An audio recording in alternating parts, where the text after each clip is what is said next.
घड़ी ना देखण देई अपना बिरद संभाले।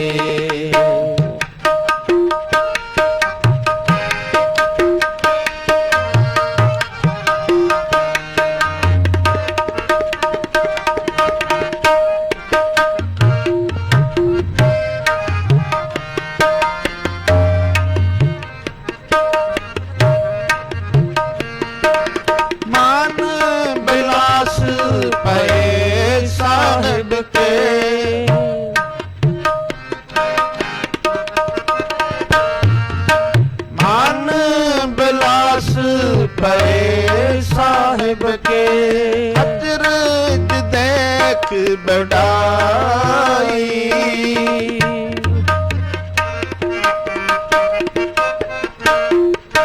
अचरज देख बढ़ाई। हर सिमर सिमर आनंद कार नानक,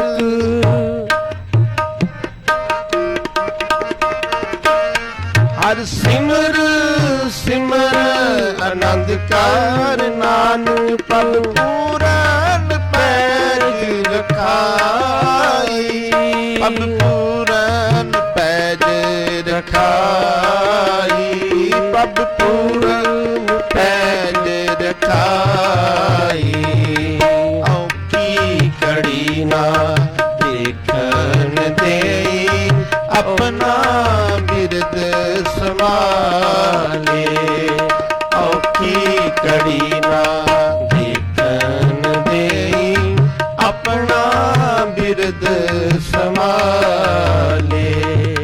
हाथ दे राखे अपने को, हाथ दे राखे अपने को, हाथ दे राखे अपने को, हाथ दे राखे अपने को। सास सास पित पाले, सास सास प्रत पाले। हाथ दे राखे अपने को, हाथ दे राखे अपने को, हाथ दे राखे अपने को। सास सास पित पाले, सास सास पित पाले। औखी घड़ी ना देखन देई, औखी घड़ी ना देखन देई अपना बिरद संभाले, अपना बिरद संभाले, अपना बिरद संभाले। वड्डा तेरा दरबार सच्चा तुझ तख्त, सिर शाह पातशाहों ने चल चौर छत। थोड़ी वड्डी वड्डा पार तेरा मतबा, रंग रंग निकल जपन कतबा। जी अंदर जी सबके जान ला, सब तेरे वास्ते रख पला। तेरे कारण नंद बजाई तुद कर, मान मत तेज अपना आप जर। सर्व कला भरपूर दिसै जत कथा, नानक दासन दा तुद आगे बिनवता। तेरा जी तेरा नाम सत है श्री वाहिगुरु। पौड़ी बड़ी वडाया पार तेरा मर्तबा, रंग प्रांगो नेक ना जापन करतबा। जिया अंदर जियो सब जानला, सब किश तेरे वास्ते रख भला। तेरे कर आनंद ਵਧਾਈ तुद कर मान महता तेजो अपना आप जर। सर्व कला भरपूर दिसै जत कथा, नानक दास दास तुद आगे बिनवता सलो। पवन गुरु पाणी पिता माता तरत महत, दिवस रात दोय दाई दाया खेलै सगल जगत। चंगियाइयां बुराइयां वचै धर्म दूर, करमी आपो अपनी के नेड़े के दूर। जिनी नाम ते आया गए मशक्कत घाल, नानक ते मुख उजले, केती छुट्टी नाल। वाहिगुरु जी का खालसा, वाहिगुरु जी की फतेह।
ਸ੍ਰੀ ਵਾਹਿਗੁਰੂ ਜੀ।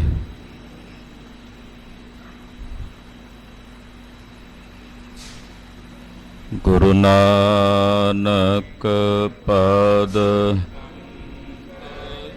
ਬੰਦਨ ਪਦ ਸਿਮਰੋ ਅੰਗਦ ਗੁਰ ਅਮਰਦਾਸ ਹਿਰਦੈ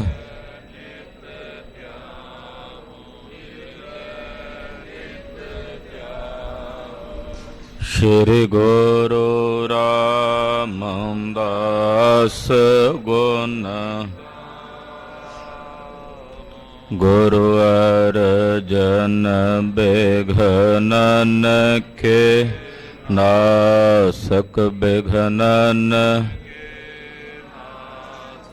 ਹਰ ਗੋਬਿੰਦ ਸ਼ੁਭ ਮਤ ਪਰ ਸ਼੍ਰੀ ਹਰਿ ਰਾਏ ਨਮੋ ਕਰ ਜੋਰੀ ਨਮੋ ਸ੍ਰੀ ਹਰਿ ਕ੍ਰਿਸ਼ਨ ਮਨਾਉ ਤੇਗ ਬਹਾਦਰ ਪਰਮ ਕਿਰਪਾਲਾ ਪਰਮ ਸ਼੍ਰੀ ਗੁਰੂ ਗੋਬਿੰਦ ਸਿੰਘ ਤਰੋ ਤਰਾ ਪਰ ਪੁੰਨ ਪੁੰਨ ਜੀ ਪੁੰਨ ਪੁੰਨ ਸੀਸਾ ਬੰਦੋ ਬਾਰ ਬਾਰ ਜਗਦੀਸਾ ਏਕੰਕਾਰ ਸਤਿਗੁਰੂ ਤੇ ਪ੍ਰਸਾਦ ਸਚ ਹੋਏ। ਵਾਹਿਗੁਰੂ ਜੀ ਕੀ ਫਤਿਹ ਹੈ। ਬਿਘਨ ਵਿਨਾਸ਼ਨ ਸੋਇ ਜਿਸ ਮਹਿ ਅੰਮ੍ਰਿਤ ਗਿਆਨ ਹੈ ਮਾਨਕ ਭਗਤ ਵੈਰਾਗ ਗੁਰੂ ਗ੍ਰੰਥ ਸਾਹਿਬ ਉਦਦ ਬੰਦੋ ਕਰ ਅਨੁਰਾਗ ਗੁਰੂ ਗ੍ਰੰਥ ਸਾਹਿਬ ਉਦਦ ਬੰਦੋ ਕਰ ਅਨੁਰਾਗ। ਸਤਨਾਮ ਸ੍ਰੀ ਵਾਹਿਗੁਰੂ ਸਾਹਿਬ ਜੀਓ। ਹਾਜ਼ਰ ਨਾਮਾ ਬੇਦਰਦ ਕਸਾਈ ਹੈ रोजी बख्श रहीम है, इल्म हलीमी है, तवज्जा बुलंदी है, खैरवंद सती है, बेखैर बखील है। वाहिगुरु जी का खालसा, वाहिगुरु जी की फतेह। चबर छत्र तखत दे मालक, ਸਰਬ ਸਾਂਝੀ ਵਾਲਤਾ ਦੇ ਸਾਂਝੇ ਰਹਿਬਰ, ਕਲਯੁਗੀ ਜੀਵਾਂ ਦੇ ਵਾਰ ਕਰਤਾ, ਸਤਿਗੁਰ ਬਾਣੀ ਪੁਰਖ ਪੁਰਖੋਤਮ, ਬਾਣੀ ਸਿਉ ਚਿਤ ਲਾਵੈ ਗੋ, ਗੁਰਬਾਣੀ ਸੁਨਤ ਮੇਰਾ ਮਨ ਦਰਵਿਆ। ਮਨ ਭੀਨਾ ਨਿਜ ਘਰ ਆਵੈ ਗੋ, ਐਸੇ ਦੀਨ ਦਿਆਲ ਸਤਿਗੁਰੂ ਸ੍ਰੀ ਗੁਰੂ ਗ੍ਰੰਥ ਸਾਹਿਬ ਜੀ ਦੀ ਪਾਵਨ ਹਜ਼ੂਰੀ 'ਚ जुड़ बैठी परम सन्मानयोग सत्कारयोग गुरु की साजी और निवाजी हुई। गुरु का खास रूप गुरु खालसा साध संगत जियो, वड्डियां भागां वाले हो। निता प्रति सतगुरु नौवें पातशाह धन गुरु तेग बहादुर साहब जी दे पवित्र पावन दरबार अंदर हाजरियां भर के पहले पातशाह ਧੰਨ ਗੁਰੂ ਨਾਨਕ ਦੇਵ ਸਾਹਿਬ ਜੀ ਮਹਾਰਾਜ ਜੀ ਦੀ ਜਨਮ ਸਾਖੀ ਦੀ ਚੱਲ ਰਹੀ ਲੜੀਵਾਰ ਕਥਾ ਆਪ ਜੀ ਬਹੁਤ ਹੀ ਅਦਬ ਸਤਕਾਰ ਸ਼ਰਧਾ ਸਹਿਤ ਨਿਤਾ ਪ੍ਰਤੀ ਹਾਜ਼ਰੀਆਂ ਭਰ ਕੇ ਸਰਵਣ ਕਰਦੇ ਹੋ। ਮੁਲਤਾਨ ਵਿਖੇ ਸਤਿਗੁਰੂ ਗੁਰੂ ਨਾਨਕ ਸਾਹਿਬ ਜੀ ਪੀਰ ਬਹਾਵਲ ਹੱਕ ਕਾਜੀ ਰੁਕਨਦੀਨ ਨਾਲ ਚਰਚਾ ਕਰ ਰਹੇ ਨੇ। ਪਾਤਸ਼ਾਹ ਨੇ ਹਾਜ਼ਰਨਾਮਾ ਉਚਾਰਨ ਕੀਤਾ ਹੈ। ਹਾਜ਼ਰਾਂ ਕੋ ਮਿਹਰ ਹੈ, ਬਿਹਾਜ਼ਰਾਂ ਕੋ ਬੇਮਿਹਰ ਹੈ। ਇਹਦੇ ਪਹਿਲੇ ਕੁਝ ਕੁ ਬੰਦ ਆਪਾਂ ਕੱਲ ਦੀ ਕਥਾ 'ਚ ਸਰਵਣ ਕੀਤੇ ਹਨ। ਇੱਕ ਇੱਕ ਬੰਦ ਵਿੱਚ, ਇੱਕ ਇੱਕ ਪੰਕਤੀ ਵਿੱਚ ਸਤਿਗੁਰੂ ਸੱਚੇ ਪਾਤਸ਼ਾਹ ਇੱਕ ਇੱਕ ਸਿਧਾਂਤ ਪ੍ਰਗਟ ਕਰਕੇ ਦੱਸ ਰਹੇ ਨੇ। ਮਨ ਬਿਰਤੀਆਂ ਇਕਾਗਰ ਕਰੀਏ। ਜਗਤ ਗੁਰੂ ਗੁਰੂ ਨਾਨਕ ਸਾਹਿਬ ਜੀ ਦੇ ਪਵਿੱਤਰ ਚਰਨਾਂ ਵਿੱਚ ਸੁਰਤੀਆਂ ਜੋੜੀਏ ਤਾਂ ਜੋ ਸਤਿਗੁਰਾਂ ਦੇ ਪਾਵਨ ਬਚਨਾਂ ਦੀ ਸਾਨੂੰ ਸਾਰਿਆਂ ਨੂੰ ਸਮਝ ਪੈ ਸਕੇ, ਕਿਉਂਕਿ ਅਸੀਂ ਓਨਾ ਕੀ ਸਮਝਣਾ ਜਿੰਨਾ ਕੁ ਸਤਿਗੁਰਾਂ ਨੇ ਸਾਨੂੰ ਸਮਝਾਉਣਾ ਹੈ। ਸਾਡੇ ਵਿੱਚ ਕੋਈ ਬਲ ਜਾਂ ਕੋਈ ਕਿਸੇ ਪ੍ਰਕਾਰ ਦੀ ਸ਼ਕਤੀ ਤਾਕਤ ਨਹੀਂ ਕਿ ਆਪ ਸਮਝ ਸਕੀਏ। ਸਤਿਗੁਰੂ ਗਰੀਬ ਨਵਾਜ ਪਾਤਸ਼ਾਹ ਨੇ ਜਿੰਨੀ ਕੁ ਸੋਝੀ ਬਖਸ਼ਣੀ ਆ ਓਨੀ ਕੁ ਸਾਨੂੰ ਸਮਝ ਪੈਣੀ ਹੈ। ਸਤਿਗੁਰੂ ਦੀਨ ਦਿਆਲ ਸਤਿਗੁਰੂ ਗੁਰੂ ਨਾਨਕ ਸਾਹਿਬ ਜੀ ਦੇ ਪਵਿੱਤਰ ਚਰਨਾਂ ਵਿੱਚ ਸੁਰਤੀਆਂ ਬਿਰਤੀਆਂ ਜੋੜੀਏ। ਗੁਰੂ ਚਰਨਾਂ ਦਾ ਧਿਆਨ ਹਿਰਦੇ 'ਚ ਵਸਾਉਂਦੇ ਆਖੀਏ ਜੀ ਸਤਨਾਮ ਸ੍ਰੀ ਵਾਹਿਗੁਰੂ ਸਾਹਿਬ ਜੀ, ਸਤਨਾਮ ਸ੍ਰੀ ਵਾਹਿਗੁਰੂ ਸਾਹਿਬ ਜੀ। ਹਾਜ਼ਰ ਨਾਮਾ ਬੇਦਰਦ ਕਸਾਈ ਹੈ। ਪਾਤਸ਼ਾਹ ਕਹਿੰਦੇ ਜਿਹਦੇ ਅੰਦਰ ਕਿਸੇ ਪ੍ਰਤੀ ਦਰਦ ਨਹੀਂ, ਕਿਸੇ ਪ੍ਰਤੀ ਮਨ ਵਿੱਚ ਪੀੜਾ ਮਹਿਸੂਸ ਨਹੀਂ ਕਰਦਾ ਕੋਈ ਮਨੁੱਖ, ਮਹਾਰਾਜ ਜੀ ਕਹਿੰਦੇ ਉਹ ਕਸਾਈ ਹੈ। ਜਿਹਨੂੰ ਕਿਸੇ ਦਾ ਦੁੱਖ ਵੇਖ ਕੇ ਮਨ 'ਚ ਦਰਦ ਨਾ ਆਵੇ, ਕਿਸੇ ਦੀ ਤਕਲੀਫ ਵੇਖ ਕੇ ਮਨ 'ਚ ਜਿਹੜਾ ਮਹਿਸੂਸ ਨਾ ਕਰੇ, ਪਾਤਸ਼ਾਹ ਕਹਿੰਦੇ ਐਸਾ ਜਿਹੜਾ ਬੇਦਰਦ ਆਦਮੀ ਹੈ ਉਹ ਕਸਾਈ ਹੈ।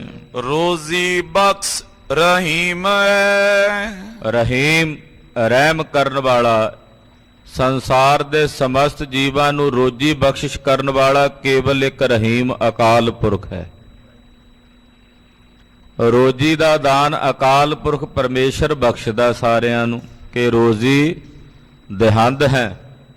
ਅਕਾਲ ਪੁਰਖ ਵਾਹਿਗੁਰੂ ਸੰਸਾਰ ਦੇ ਸਮਸਤ ਜੀਵਾਂ ਨੂੰ ਰੋਜੀ ਦੇਣ ਵਾਲਾ ਹੈ। ਰੋਖ ਰੂਹਾਨ ਕੀ ਰੋਜੀ ਨਾ ਟਾਰੈ। ਸੰਸਾਰ ਦੇ ਸਾਰੇ ਜੀਵਾਂ ਨੂੰ ਪਾਲਣੇ ਵਾਲਾ ਹੈ। ਹਰ ਇੱਕ ਜੀਵ ਦੀ ਰੋਜੀ, ਜੋ ਜੋ ਜੀਵਾਂ ਦੀ ਖੁਰਾਕ ਹੈ, ਜਿੱਥੇ ਜਿੱਥੇ ਰਹਿੰਦੇ ਨੇ ਉੱਥੇ ਉੱਥੇ ਹੀ ਪਰਮੇਸ਼ਰ ਨੇ ਪੈਦਾ ਕੀਤੀ ਹੋਈ ਹੈ। ਨਿਰੰਕਾਰ ਵਿਧਾਤੇ ਨੇ ਜੇ ਤਾਂਬੇ ਦੀਆਂ ਧਰਤੀਆਂ ਪੈਦਾ ਕੀਤੀਆਂ ਤੇ ਉੱਥੇ ਜੀਵ ਨੇ ਉਹਨਾਂ ਦੇ ਭੋਜਨ ਦਾ, ਉਹਨਾਂ ਦੇ ਖਾਣ ਦਾ ਪ੍ਰਬੰਧ ਪਰਮੇਸ਼ਰ ਨੇ ਉੱਥੇ ਵੀ ਕੀਤਾ ਹੋਇਆ। ਸਮੁੰਦਰ ਦਾ ਪਾਣੀ ਹੈ, ਗਹਿਰਾ ਸਾਗਰ ਹੈ, ਵਿਸ਼ਾਲ ਹੈ, ਸੈਂਕੜੇ ਜੀਵ ਜੰਤੂ ਉੱਥੇ ਪਰਮੇਸ਼ਰ ਦੇ ਪੈਦਾ ਕੀਤੇ ਹੋਏ ਰਹਿੰਦੇ ਹੈ। ਉਹ ਸੈਂਕੜੇ ਜੀਵ ਜੰਤੂ ਲੱਖਾਂ ਦੀ ਗਿਣਤੀ ਵਿੱਚ, ਉੱਥੇ ਕੋਈ ਦੁਕਾਨ ਨਹੀਂ ਚੱਲਦੀ, ਉੱਥੇ ਕੋਈ ਖੇਤੀ ਨਹੀਂ ਹੁੰਦੀ, ਉੱਥੇ ਕੋਈ ਵਪਾਰ ਨਹੀਂ ਹੁੰਦਾ।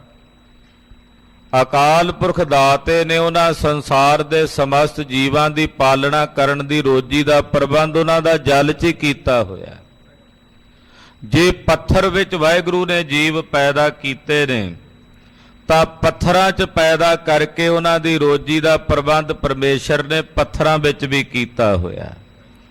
ਸਾਹਿਬ ਜੀ ਦੇ ਅੰਮ੍ਰਿਤ ਬਚਨ ਆਪ ਜੀ ਨਿਤਾ ਪ੍ਰਤੀ ਪੜ੍ਹਦੇ ਹੋ, ਸੁਣਦੇ ਹੋ ਕਿ ਸਿਰ ਸਿਰ ਰਿਜਕ ਸੰਭਾਹੇ ਠਾਕੁਰ, ਕਾਹੇ ਮਨ ਭਾਉ ਕਰਿਆ। ਊਡੇ ਊੜ ਆਵੈ ਸੈ ਕੋਸਾ, ਤਿਸ ਪਾਛੈ ਬਛਰੇ ਛਰਿਆ। ਸਭ ਦੀ ਪਾਲਣਾ। ਸੈਲ ਪੱਥਰ ਮੈਂ ਜੰਤ ਉਪਾਏ, ਤਾਂ ਕਾ ਰਿਜਕ ਆਗਾ ਕਰ ਧਰਿਆ।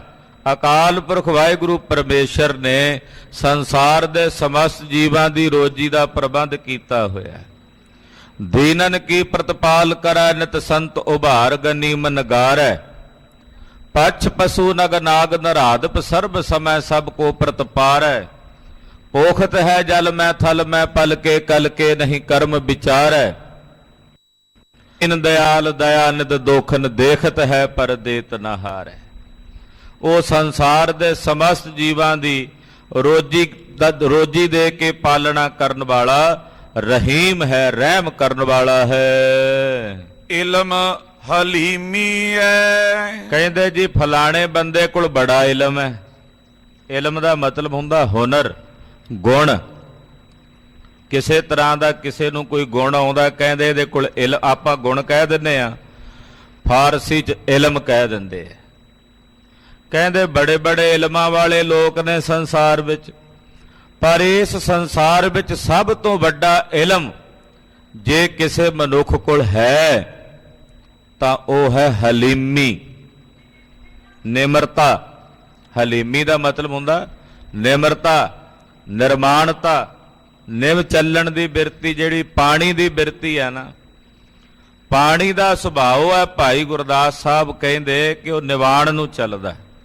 ਪਾਣੀ ਚੱਲੈ ਨਿਵਾਣ ਨੂੰ, ਪਾਣੀ ਨੀਵੇਂ ਥਾਂ ਨੂੰ ਵਹਿੰਦਾ। ਇਹ ਗੁਰਸਿੱਖ ਦੀ ਵੀ ਨਿਸ਼ਾਨੀ, ਗੁਰਸਿੱਖੀ ਕੀ ਇਹ ਨਿਸ਼ਾਨੀ, ਗੁਰਸਿੱਖਾਂ ਦੀ ਵੀ ਇਹੀ ਨਿਸ਼ਾਨੀ, ਨਿਮਰਤਾ ਸਹਿਤ, ਹਲੀਮੀ ਸਹਿਤ ਰਹਿਣਾ। ਜਿਹੜੀ ਹਲੀਮੀ ਆ, ਇਹ ਦੁਨੀਆ ਵਿੱਚ ਸਭ ਤੋਂ ਵੱਡਾ ਇਲਮ ਹੈ। ਇਹਦੇ ਤੋਂ ਵੱਡਾ ਇਲਮ ਕੋਈ ਨਹੀਂ ਸੰਸਾਰ 'ਚ, ਹਲੀਮੀ ਸਹਿਤ ਰਹਿਣਾ। ਹਾਂਜੀ, ਤਵੱਜਾ ਬੁਲੰਦੀ ਹੈ। ਤਵੱਜੋ ਦੇਣੀ। ਆਪਾਂ ਕਹਿੰਦੇ ਵੀ ਤਵੱਜੋ ਦਿਓ ਭਾਈ, ਧਿਆਨ ਦਿਓ। ਜਦੋਂ ਕੋਈ ਧਿਆਨ ਦਿੰਦਾ ਹੈ ਆਪਣੇ ਮਾਲਕ ਵੱਲ, ਤਵੱਜੋ ਦਿੰਦਾ ਗੁਰੂ ਉਪਦੇਸ਼ ਵੱਲ, ਤਾਂ ਉਹ ਬੁਲੰਦੀ ਨੂੰ ਪ੍ਰਾਪਤ ਹੁੰਦਾ ਹੈ। ਜਿਹੜਾ ਤਵੱਜੋ ਦੇਗਾ ਕਿਸੇ ਵੀ ਕੰਮ ਵਿੱਚ, ਜੇ ਹੁਣ ਬੇਧਿਆਨਾ ਹੋ ਕੇ ਕੋਈ ਕੰਮ ਕਰੇ ਤੇ ਉਸ ਕੰਮ 'ਚ ਉਹਨੂੰ ਬੁਲੰਦੀ ਨਹੀਂ ਮਿਲਦੀ। ਜਿਹੜਾ ਬੰਦਾ ਜਿਸ ਕੰਮ ਦੇ ਵਿੱਚ ਤਵੱਜੋ ਦਿੰਦਾ, ਧਿਆਨ ਦਿੰਦਾ, ਉਸ ਕੰਮ ਵਿੱਚ ਉਹ ਉਤਨੀ ਵੱਡੀ ਬੁਲੰਦੀ ਨੂੰ ਹਾਸਲ ਕਰ ਲੈਂਦਾ। ਤਵੱਜੋ ਜਿਹੜੇ ਨਿਰੰਕਾਰ ਪਰਮੇਸ਼ਰ ਵੱਲ ਦਿੰਦੇ ਆ, ਭਾਵ ਜਿਨ੍ਹਾਂ ਦਾ ਧਿਆਨ ਪਰਮਾਰਥ ਵਾਲੇ ਪਾਸੇ ਆ, ਉੱਚੀ ਬੁਲੰਦੀ ਨੂੰ ਹਾਸਲ ਹੁੰਦੇ ਹਨ। ਖੈਰਵੰਦ ਸਤੀ ਹੈ। ਜਿਹੜਾ ਸਤ ਨਾਲ ਜੁੜਿਆ ਹੋਇਆ ਉਹੀ ਅਸਲ ਵਿੱਚ ਖੈਰਵੰਦ ਹੈ। ਖੈਰਵੰਦ ਕਿਹਨੂੰ ਕਹਿੰਦੇ ਆ? ਉਹਾਂ ਖੈਰ, ਖੈਰ ਦਾ ਮਤਲਬ ਖੁਸ਼ੀ, ਸੁੱਖ, ਆਨੰਦ। ਖੈਰ ਦਾ ਮਤਲਬ ਮੰਗ ਵੀ ਹੁੰਦਾ, ਸੇਖ ਫਰੀਦਾ ਖੈਰ। ਇੱਥੇ ਖੈਰ ਦਾ ਮਤਲਬ ਹੈ ਦੀਜਾ ਬੰਦਗੀ ਵੀ। ਮਹਾਰਾਜ ਸਾਨੂੰ ਇਹ ਖੈਰ ਪਾਓ ਸਾਡੀ ਝੋਲੀ 'ਚ, ਇਹ ਸੁੱਖ ਪਾਓ। ਤੋ ਜਿਹੜਾ ਸਤ ਨਾਲ ਜੁੜਿਆ ਹੋਇਆ ਸਤੀ ਹੈ। ਸਤੀ ਦਾ ਮਤਲਬ ਜਿਹੜਾ ਸਤ ਨਾਲ ਜੁੜਿਆ ਉਹ ਖੈਰਵੰਦ ਹੈ, ਯਾਨੀ ਕਿ ਉਹਦੇ ਅੰਦਰ ਸਦਾ ਹੀ ਸੁੱਖ ਤੇ ਖੇੜਾ ਬਣਿਆ ਰਹਿੰਦਾ। ਜਿਹਦੇ ਅੰਦਰ ਸਤ ਹੈ, ਜਿਹਦੇ ਅੰਦਰ ਝੂਠ ਹੈ, ਉਹਦੇ ਅੰਦਰ ਪਰੇਸ਼ਾਨੀ ਹੈ, ਉਹਦੇ ਅੰਦਰ ਫਿਕਰ ਹੈ, ਉਹਦੇ ਅੰਦਰ ਚਿੰਤਾ ਹੈ। ਜਿਸ ਦੇ ਅੰਦਰ ਸਤ ਹੈ, ਸਤ ਨਾਲ ਜੁੜਿਆ ਹੋਇਆ ਹੈ, ਤਾਂ ਉਸ ਸਤੀ ਦੇ ਅੰਦਰ ਪਾਤਸ਼ਾਹ ਕਹਿੰਦੇ ਸਦਾ ਹੀ ਖੈਰ ਹੈ, ਸਦਾ ਹੀ ਸੁਖ ਹੈ। ਬੇਖੈਰ ਬਖੀਲ ਹੈ। ਬਖੀਲ ਕਹਿੰਦੇ ਨੇ ਈਰਖਾਲੂ ਨੂੰ, ਜਿਹੜਾ ਕਿਸੇ ਨਾਲ ਬਖੀਲੀ ਕਰੇ, ਜਿਹੜਾ ਕਿਸੇ ਨਾਲ ਈਰਖਾ ਕਰੇ, ਜਿਹੜਾ ਕਿਸੇ ਨਾਲ ਦਵੈਸ਼ ਕਰੇ। ਜਿਹੜਾ ਬਖੀਲ ਹੈ ਉਹਦੇ ਅੰਦਰ ਸਦਾ ਹੀ ਬੇਖੈਰ ਹੈ, ਯਾਨੀ ਕਿ ਉਹ ਖੈਰ ਦਾ ਮਤਲਬ ਸੁੱਖ। ਜਦੋਂ ਬੇਖੈਰ, ਖੈਰ ਤੋਂ ਪਹਿਲਾਂ ਬੱਬਾ ਅੱਖਰ ਲੱਗ ਗਿਆ, ਬੇਖੈਰ, ਇਹਦਾ ਮਤਲਬ ਵੀ ਉਹਦੇ ਅੰਦਰ ਸੁੱਖ ਨਹੀਂ ਹੁੰਦਾ। ਉਹ ਸੁੱਖ ਤੋਂ ਉਲਟ ਕੀ ਹੈ? ਦੁੱਖ। ਉਹਦੇ ਹਿਰਦੇ ਵਿੱਚ ਹਮੇਸ਼ਾ ਦੁੱਖ ਰਹਿੰਦਾ, ਜਿਹੜਾ ਬਖੀਲੀ ਦੀ ਅੱਗ 'ਚ ਸੜਦਾ ਹੈ। ਜਿਸ ਅੰਦਰ ਈਰਖਾ ਹੈ, ਦਵੈਸ਼ ਹੈ। ਅੱਜ ਈਰਖਾ ਦੀ ਅੱਗ ਘਰ ਘਰ ਵਿੱਚ ਬਲਦੀ ਹੈ। ਦਵੈਸ਼ ਦੀ, ਬਖੀਲੀ ਦੀ ਬਿਰਤੀ ਹਰ ਇੱਕ ਹਿਰਦੇ ਵਿੱਚ ਵਰਤ ਰਹੀ ਹੈ। ਇਹ ਮੇਰੇ ਤੋਂ ਅੱਗੇ ਕਿਵੇਂ ਚਲਾ ਜਾਏ? ਇਹਦੇ ਵਿੱਚ ਮੇਰੇ ਤੋਂ ਵੱਧ ਗੁਣ ਕਿਉਂ? ਇਹਦੇ ਕੋਲ ਮੇਰੇ ਤੋਂ ਵਧੀਆ ਇਹ ਵਸਤੂ ਕਿਉਂ? ਇਹ ਬਖੀਲੀ ਹੈ, ਇਹ ਈਰਖਾ ਹੈ। ਇਹਦੇ ਖੇਤ ਵਿੱਚ ਮੇਰੀ ਫਸਲ ਨਾਲੋਂ ਵਧੀਆ ਫਸਲ ਕਿਉਂ ਖੜੀ ਹੈ? ਇਹਦਾ ਘਰ ਮੇਰੇ ਘਰ ਨਾਲੋਂ ਵਧੀਆ ਕਿਉਂ ਹੈ? ਇਹਨੂੰ ਬਖੀਲੀ ਕਹਿੰਦੇ ਆ, ਈਰਖਾ ਕਹਿੰਦੇ ਆ। ਇਸ ਬਖੀਲੀ ਨਾਲ ਜਿਹੜੇ ਜੀਵ ਸੜ ਰਹੇ ਨੇ, ਉਹਨਾਂ ਅੰਦਰ ਹਮੇਸ਼ਾ ਬੇਖੈਰ ਹੈ, ਯਾਨੀ ਕਿ ਉਹ ਹਮੇਸ਼ਾ ਸੁੱਖ ਤੋਂ ਵਿਹੂਣੇ, ਵਾਂਝੇ ਹੋ ਕੇ ਦੁੱਖ ਦੇ ਸਹਿਤ ਰਹਿੰਦੇ ਹਨ। ਜ਼ੋਰ ਜ਼ੁਲਮ ਹੈ। ਜਿੱਥੇ ਜ਼ੋਰ ਹੋਵੇਗਾ ਉਹ ਜ਼ੁਲਮ ਹੈ। ਕਿਸੇ ਵੀ ਕੰਮ ਨਾਲ ਤੁਸੀਂ ਜ਼ੋਰ ਪਾਉਂਦੇ ਹੋ, ਕਿਸੇ ਤੇ ਜ਼ੋਰ ਨਾਲ ਕਿਸੇ ਨੂੰ ਗੱਲ ਮਨਾਉਂਦੇ ਹੋ, ਜ਼ੋਰ ਨਾਲ ਆਪਣੀ ਈਨ ਮਨਾਉਂਦੇ ਹੋ, ਉਹ ਜ਼ੋਰ ਜ਼ੁਲਮ ਹੈ। ਜਿੱਥੇ ਜ਼ੋਰ ਹੈ ਉੱਥੇ ਜ਼ੁਲਮ ਹੈ। ਜ਼ੋਰ ਕੀਆ ਸੋ ਜ਼ੁਲਮ ਹੈ। ਪਾਤਸ਼ਾਹ ਕਹਿੰਦੇ ਜਿੱਥੇ ਜ਼ੋਰ ਕਰੋਗੇ ਉੱਥੇ ਜ਼ੁਲਮ ਹੈ। ਪਹਿਲੇ ਜਾਮੇ 'ਚ ਗੁਰੂ ਨਾਨਕ ਸਾਹਿਬ ਨੂੰ ਪੰਡੇ ਸਾਰੇ ਇਕੱਠੇ ਹੋ ਕੇ ਕਹਿੰਦੇ ਜੀ ਜਨੇਊ ਪਾਉਣਾ, ਜਬਰੀ ਪਾਵਾਂਗੇ ਜੇ ਨਹੀਂ ਪਾਉਂਦੇ। ਪਾਤਸ਼ਾਹ ਉੱਠ ਕੇ ਖਲੋ ਗਏ, ਕਹਿੰਦੇ ਜ਼ੋਰ ਨਾਲ ਗਲ 'ਚ ਪਾਓਗੇ ਤੇ ਅਸੀਂ ਨਹੀਂ ਪਾਉਂਦੇ, ਇਹ ਜ਼ੁਲਮ ਨੂੰ ਅਸੀਂ ਬਰਦਾਸ਼ਤ ਨਹੀਂ ਕਰਾਂਗੇ। ਤੇ 9ਵੇਂ ਜਾਮੇ 'ਚ ਪਾਤਸ਼ਾਹ ਵੇਖਿਆ ਵੀ ਔਰੰਗਾ ਇਹਨਾਂ ਦੇ ਲੋਕਾਂ ਦੇ ਗਲਾਂ 'ਚੋਂ ਜਬਰੀ ਲਾਹ ਰਿਹਾ ਜਨੇਊ, ਤੇ ਪਾਤਸ਼ਾਹ ਜਾ ਕੇ ਦਿੱਲੀ ਦੇ ਚਾਂਦਨੀ ਚੌਂਕ 'ਚ ਆਪਣਾ ਸੀਸ ਦਿੰਦੇ, ਕਹਿੰਦੇ ਜੇ ਜ਼ੋਰ ਨਾਲ ਲਾਓਗੇ ਤੇ ਲਾਉਣ ਵੀ ਦੇਣਾ, ਕਿਉਂਕਿ ਅਸੀਂ ਜ਼ੁਲਮ ਦੇ ਖਿਲਾਫ ਆਵਾਜ਼ ਬੁਲੰਦ ਕੀਤੀ। ਜਿੱਥੇ ਜ਼ੋਰ ਨਾਲ ਕਿਸੇ ਨੂੰ ਗੱਲ ਮਨਾਈ ਜਾਵੇ ਉਹਨੂੰ ਜ਼ੁਲਮ ਕਹਿੰਦੇ ਆ। ਜ਼ੋਰ ਨਾਲ ਕਿਸੇ ਤੇ ਕਿਸੇ ਪ੍ਰਕਾਰ ਦੀ ਬਿਰਤੀ ਬਣਾ ਕੇ ਥੋਪ ਦਿੱਤੀ ਜਾਏ, ਜ਼ੋਰ ਨਾਲ ਕਾਨੂੰਨ ਬਣਾ ਕੇ ਕਿਸੇ ਤੇ ਥੋਪ ਦਿੱਤੇ ਜਾਣ, ਜ਼ੋਰ ਨਾਲ ਉਦਾਂ ਦੇ ਪ੍ਰਬੰਧ ਬਣਾ ਕੇ ਜ਼ਬਰਦਸਤੀ ਕਿਸੇ ਤੇ ਥੋਪ ਦਿੱਤੇ ਜਾਣ, ਉਹ ਸਭ ਜ਼ੁਲਮ ਦਾ ਰੂਪ ਨੇ। ਜਿੱਥੇ ਜ਼ੋਰ ਹੈ ਉੱਥੇ ਜ਼ੁਲਮ ਹੈ। ਤੋ ਪਾਤਸ਼ਾਹ ਕਹਿੰਦੇ ਭਾਈ ਜੇ ਤੁਸੀਂ ਕਿਸੇ ਤੇ ਜ਼ਬਰਦਸਤੀ ਕਰਦੇ ਹੋ, ਕਿਸੇ ਤੇ ਜ਼ੋਰ ਅਜਮਾਇਸ਼ ਕਰਦੇ ਹੋ, ਭਾਵ ਜਬਰੀ ਕਿਸੇ ਨੂੰ ਆਪਣਾ ਦੀਨ ਮਨਾਉਂਦੇ ਹੋ, ਜਬਰੀ ਕਿਸੇ ਨੂੰ ਆਪਣਾ ਧਰਮ ਮਨਾਉਂਦੇ ਹੋ, ਜਬਰੀ ਕਿਸੇ ਪ੍ਰਕਾਰ ਦਾ ਲਾਲਚ ਦੇ ਕੇ, ਲੋਭ ਦੇ ਕੇ ਕਿਸੇ ਦਾ ਧਰਮ ਤਬਦੀਲ ਕਰਦੇ ਹੋ, ਤਾਂ ਉਹ ਜ਼ੋਰ ਜ਼ੁਲਮ ਹੈ। ਬੇਜ਼ੋਰ ਪਾਕ ਹੈ। ਜਿਹੜਾ ਬੇਜ਼ੋਰ ਹੋ ਕੇ ਰਵੇ, ਯਾਨੀ ਕਿ ਕਿਸੇ ਤੇ ਜ਼ੋਰ ਅਜਮਾਇਸ਼ ਨਾ ਕਰੇ, ਪਾਤਸ਼ਾਹ ਕਹਿੰਦੇ ਉਹ ਪਾਕ ਹੈ, ਉਹ ਪਵਿੱਤਰ ਹੈ। ਜਿਹੜਾ ਕਿਸੇ ਤੇ ਜ਼ੋਰ ਨਾ ਕਰੇ, ਯਾਨੀ ਕਿ ਕਿਸੇ ਤੇ ਜ਼ੁਲਮ ਨਾ ਕਰੇ। ਜਿਹੜਾ ਜ਼ੋਰ ਕਰੇਗਾ ਜ਼ੁਲਮ ਕਰੇਗਾ। ਜਿਹੜਾ ਬੇਜ਼ੋਰ ਹੋਵੇਗਾ, ਜਿਹੜਾ ਆਖੇ ਵਾਹਿਗੁਰੂ ਮੇਰੇ 'ਚ ਜ਼ੋਰ ਹੈ ਹੀ ਨਹੀਂ, ਜ਼ੋਰ ਤੇਰਾ ਹੈ, ਤੇਰਾ ਜ਼ੋਰ ਚਾਚਰੀ ਛੰਦ। ਕਲਗੀਧਰ ਕਹਿੰਦੇ ਤੇਰੇ ਜ਼ੋਰ ਨਾਲ ਹੀ ਮੈਂ ਕਹਿਣਾ ਇਹ ਚਾਚਰੀ ਛੰਦ, ਜ਼ੋਰ ਹੀ ਤੇਰਾ, ਮੇਰੇ 'ਚ ਆਪਣਾ ਕੋਈ ਜ਼ੋਰ ਨਹੀਂ। ਨਾ ਜੀਵਨ ਵਿੱਚ ਜ਼ੋਰ ਹੈ, ਨਾ ਮਰਨ ਵਿੱਚ ਜ਼ੋਰ ਹੈ। ਜਿਹੜਾ ਜਪਜੀ ਸਾਹਿਬ ਦਾ ਪਾਠ ਕਰਦਾ ਨਾ ਰੋਜ਼, ਉਹ ਕਦੇ ਕਿਸੇ ਤੇ ਜ਼ੋਰ ਜ਼ੁਲਮ ਨਹੀਂ ਕਰਦਾ। ਜਿਹੜਾ ਜਪਜੀ ਸਾਹਿਬ ਦੇ ਭਾਵ ਨੂੰ ਸਮਝ ਕੇ ਆਪਣੇ ਹਿਰਦੇ 'ਚ ਵਸਾਉਂਦਾ ਨਾ, ਉਹ ਸਮਝ ਜਾਂਦਾ ਵੀ ਜ਼ੋਰ ਨਾ ਜੀਵਨ ਮਰਨ ਨਾ ਜ਼ੋਰ। ਸਾਡਾ ਜ਼ੋਰ ਕਿਤੇ ਵੀ ਨਹੀਂ ਚੱਲਦਾ, ਨਾ ਜੀਵਨ ਵਿੱਚ ਨਾ ਮਰਨ ਵਿੱਚ। ਇਹ ਸਭ ਜ਼ੋਰ ਉਸ ਨਿਰੰਕਾਰ ਅਕਾਲ ਪੁਰਖ ਪਰਮੇਸ਼ਰ ਦੇ ਹੱਥ ਵਿੱਚ ਹੈ। ਤੋ ਇਸ ਕਰਕੇ ਭਾਈ ਜਿਹੜੇ ਬੇਜੋਰ ਹੋ ਕੇ ਰਹਿੰਦੇ ਆ ਉਹ ਪਾਕ ਨੇ, ਪਵਿੱਤਰ ਹਨ। ਮੁਸਾਫਾ ਸਿਫਤ ਹੈ। ਮੁਸਾਫਾ ਕਹਿੰਦੇ ਆ ਕਿਸੇ ਦੇ ਸਨਮੁਖ, ਕਿਸੇ ਦੇ ਦਰਬਾਰ ਦੇ ਵਿੱਚ ਜਿਵੇਂ ਕੋਈ ਸਨਮੁਖ ਹੋ ਕੇ ਉਪਮਾ ਕਰਦਾ, ਉਹਨੂੰ ਕਹਿੰਦੇ ਨੇ ਮੁਸਾਫਾ। ਸਾਹਮਣੇ ਆ ਕੇ ਕਹਿੰਦੇ ਹੇ ਸਾਹਿਬ ਤੇਰੀ ਸਿਫਤ ਉਹੀ ਹੈ ਜਿਹੜੀ ਤੇਰੇ ਸਨਮੁਖ ਹੋ ਕੇ ਕੀਤੀ ਜਾਏ। ਆਖੋ ਸਤਨਾਮ ਸ੍ਰੀ ਵਾਹਿਗੁਰੂ। ਤੇਰੀ ਸਿਫਤ ਉਹੀ ਹੈ ਜਿਹੜੀ ਤੇਰੇ ਸਨਮੁਖ ਹੋ ਕੇ ਕੀਤੀ ਜਾਵੇ ਕਿ ਤੂੰ ਹਾਜ਼ਰ ਹੈ। ਪਰਮੇਸ਼ਰ ਨੂੰ ਹਾਜ਼ਰ ਸਮਝ ਕੇ ਉਹਦੀ ਸਿਫਤ ਕਰਨੀ। ਅਕਾਲੀ ਕੌਰ ਸਿੰਘ ਜੀ ਨਿਹੰਗ ਸਿੰਘ ਪੰਥ ਦੇ ਬੜੇ ਮਹਾਨ ਵਿਦਵਾਨ ਮਹਾਂਪੁਰਸ਼ ਹੋਏ। ਕਸ਼ਮੀਰ ਦੇ ਇਲਾਕੇ 'ਚ ਇੱਕ ਨਗਰ 'ਚ ਫਿਰ ਰਹੇ ਸੀ। ਚਕਾਰ ਦਾ ਇਲਾਕਾ ਹੈ। ਰਾਤ ਦੇ ਸਮੇਂ ਇੱਕ ਗੁਰੂ ਘਰ ਚਲੇ ਗਏ ਤੇ ਉੱਥੇ ਅਕਸਰ ਜਾਇਆ ਕਰਦੇ ਸੀ। ਅੰਮ੍ਰਿਤ ਵੇਲੇ ਦਾ ਸਮਾਂ ਤੇ ਦਰਬਾਰ 'ਚ ਹੀ ਭਾਈ ਅਕਾਲੀ ਕੌਰ ਸਿੰਘ ਜੀ ਇਸ਼ਨਾਨ ਕਰਕੇ, ਪਿਛਲੇ ਪਾਸੇ ਹਨੇਰਾ ਸੀ, ਲਾਈਟਾਂ ਦੇ ਪ੍ਰਬੰਧ ਨਹੀਂ ਸਨ, ਤੇ ਪਿੱਛੇ ਹੀ ਬਹਿ ਗਏ ਸਾਧਨਾ ਕਰਨ ਵਾਸਤੇ। ਤੇ ਰਾਗੀ ਸਿੰਘ ਆਏ। ਇੱਕ ਰਾਗੀ ਸਿੰਘ ਕਹਿੰਦਾ ਵੀ ਆਪਾਂ ਕੀਰਤਨ ਕਰੀਏ ਸ਼ੁਰੂ ਆਸਾ ਜੀ ਦੀ ਵਾਰ ਦਾ। ਦੂਜਾ ਕਹਿੰਦਾ ਸੰਗਤ ਤੇ ਆਈ ਨਹੀਂ। ਉਹ ਕਹਿੰਦਾ ਨਹੀਂ ਆਈ ਸੰਗਤ, ਆਪਾਂ ਮਰਿਆਦਾ ਤਾਂ ਕਰੀਏ, ਵੀ ਆਪਾਂ ਤਾਂ ਆਪਣੇ ਮਰਿਆਦਾ ਨਿਭਾਉਣੀ ਹੈ। ਉਹ ਕਹਿੰਦੇ ਜੇ ਸੰਗਤ ਨਹੀਂ ਆਈ ਤੇ ਸੁਣਾਣਾ ਕਿਹਨੂੰ ਹੈ। ਅਕਾਲੀ ਜੀ ਪਿੱਛੇ ਰਾਗੀ ਸਿੰਘਾਂ ਦੀ ਬਹਿਸ ਸੁਣੀ ਜਾਣ, ਬੈਠੇ ਪਿਛਲੇ ਪਾਸੇ ਸੀ। ਉਹਨਾਂ ਨੂੰ ਨਹੀਂ ਪਤਾ ਵੀ ਅਕਾਲੀ ਜੀ ਬੈਠੇ ਆ ਮਗਰ।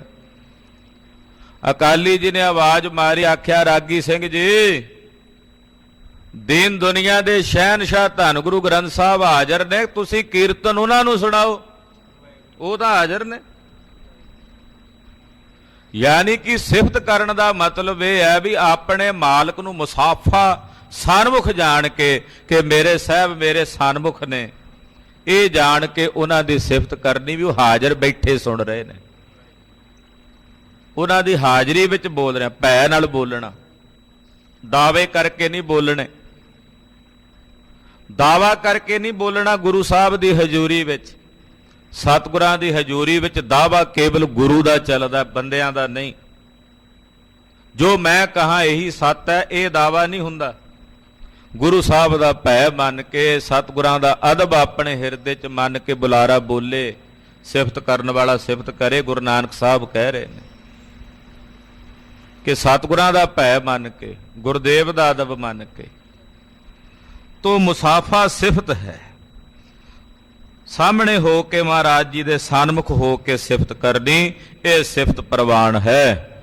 ਹਿਕਮਤ ਕਤੀਬ ਹੈ। ਹਿਕਮਤ ਕਹਿੰਦੇ ਨੇ ਇਲਾਜ ਨੂੰ। ਜਿਹੜੇ ਕਤੇਬ ਆਦਿਕ ਧਰਮ ਗ੍ਰੰਥ ਨੇ, ਜਿਤਨੇ ਵੀ ਧਰਮ ਗ੍ਰੰਥ ਨੇ, ਚਾਹੇ ਉਹ ਮੁਸਲਮਾਨਾਂ ਦੇ ਨੇ, ਚਾਹੇ ਉਹ ਹਿੰਦੂਆਂ ਦੇ ਨੇ, ਚਾਹੇ ਉਹ ਬੋਧੀਆਂ ਦੇ ਨੇ, ਚਾਹੇ ਉਹ ਜੈਨੀਆਂ ਦੇ ਨੇ, ਜਿਨ੍ਹਾਂ ਦੇ ਵੀ ਧਰਮ ਗ੍ਰੰਥ, ਜਿਹੜਾ ਜਿਸ ਧਰਮ ਗ੍ਰੰਥ ਵਿੱਚ ਆਸਥਾ ਰੱਖਦਾ, ਗੁਰਸਿੱਖ ਗੁਰੂ ਗ੍ਰੰਥ ਸਾਹਿਬ 'ਚ ਆਸਥਾ ਰੱਖਦੇ ਆ। ਸਾਡੇ ਵਾਸਤੇ ਸਾਡੀ ਹਿਕਮਤ, ਸਾਡਾ ਇਲਾਜ ਧੰਨ ਗੁਰੂ ਗ੍ਰੰਥ ਸਾਹਿਬ ਜੀ ਦੀ ਬਾਣੀ ਵਿੱਚ ਹੈ। ਸਰਬ ਰੋਗਾਂ ਦੀ ਦਵਾਈ, ਸਰਬ ਰੋਗ ਕਾ ਔਖਦ ਨਾਮ, ਉਹ ਸਤਿਗੁਰਾਂ ਦੀ ਅੰਮ੍ਰਿਤ ਬਾਣੀ ਹੈ ਸਾਡੇ ਵਾਸਤੇ। ਇਹੀ ਸਾਡੇ ਲਈ ਹਿਕਮਤ ਹੈ। ਇਹਦੇ ਤੋਂ ਵੱਡੀ ਹਿਕਮਤ ਨਹੀਂ। ਸਾਰੀਆਂ ਬਿਮਾਰੀਆਂ ਦਾ ਇਲਾਜ ਗੁਰਬਾਣੀ ਦੱਸਦੀ। ਈਰਖਾ ਦਾ ਇਲਾਜ ਦੱਸਦੀ ਹੈ, ਕਾਮ ਦਾ, ਕ੍ਰੋਧ ਦਾ, ਇਹ ਸਾਰੀਆਂ ਬਿਮਾਰੀਆਂ ਹੀ ਨੇ ਚਿੰਬੜੀਆਂ ਹੋਈਆਂ। ਤੋ ਜਿਹੜੇ ਜਿਸ ਧਰਮ ਗ੍ਰੰਥ ਨੂੰ ਮੰਨਦੇ ਨੇ, ਉਹਨਾਂ ਦਾ ਸਾਰਿਆਂ ਦਾ ਇਲਾਜ ਉਹਦੇ ਵਿੱਚ ਹੈ। ਉਹਨਾਂ ਦੇ ਆਪਣੇ ਧਰਮ ਗ੍ਰੰਥਾਂ ਵਿੱਚ ਉਹਨਾਂ ਦੇ ਮਹਾਂਪੁਰਸ਼ਾਂ ਨੇ, ਅਵਤਾਰਾਂ ਨੇ, ਪੈਗੰਬਰਾਂ ਨੇ ਉਹ ਦੱਸਿਆ ਹੋਇਆ। ਪਰ ਲੋਕ ਉਸ ਪਾਸੇ ਤਵੱਜੋ ਨਹੀਂ ਦਿੰਦੇ, ਧਿਆਨ ਨਹੀਂ ਦਿੰਦੇ। ਹਾਂਜੀ, ਦੁਆਏ ਦੌਲਤ ਹੈ। ਸਭ ਤੋਂ ਵੱਡੀ ਦੌਲਤ ਹੈ ਦੁਆ। ਤੁਸੀਂ ਕਿਸੇ ਦੀਆਂ ਦੁਆਵਾਂ ਖੱਟੋ, ਇਹ ਸਭ ਤੋਂ ਵੱਡੀ ਦੌਲਤ ਹੈ। ਕਿਸੇ ਦੀਆਂ ਦੁਆਵਾਂ ਹਾਸਲ ਕਰਨੀਆਂ। ਦੁਆਵਾਂ ਕੋਈ ਤਾਂ ਹੀ ਦੇਗਾ ਜੇ ਕੋਈ ਦੁਆਵਾਂ ਵਾਲਾ ਕੰਮ ਕਰਾਂਗੇ। ਜੇ ਬਦ ਦੁਆਵਾਂ ਵਾਲੇ ਕੀਤੇ ਆ ਤੇ ਬਦ ਦੁਆਵਾਂ ਹੀ ਮਿਲਣੀਆਂ ਨੇ।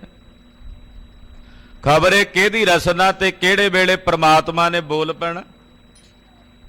ਖਬਰੇ ਕਿਹੜਾ ਕਹਿ ਦਿਓ ਜਾ ਚਿਰਾਂ ਤੋਂ ਵਿਛੜਿਆ ਮਿਲ ਜਾ, ਖਬਰੇ ਕਿਹਦੇ ਕਹਿਣ ਨਾਲ ਮੇਲ ਹੋ ਜਾਏ, ਖਬਰੇ ਕਿਹਦੇ ਕਹਿਣ ਨਾਲ ਮਹਾਰਾਜ ਜੀ ਦੇ ਪੱਲੇ ਪੈ ਜਾਈਏ।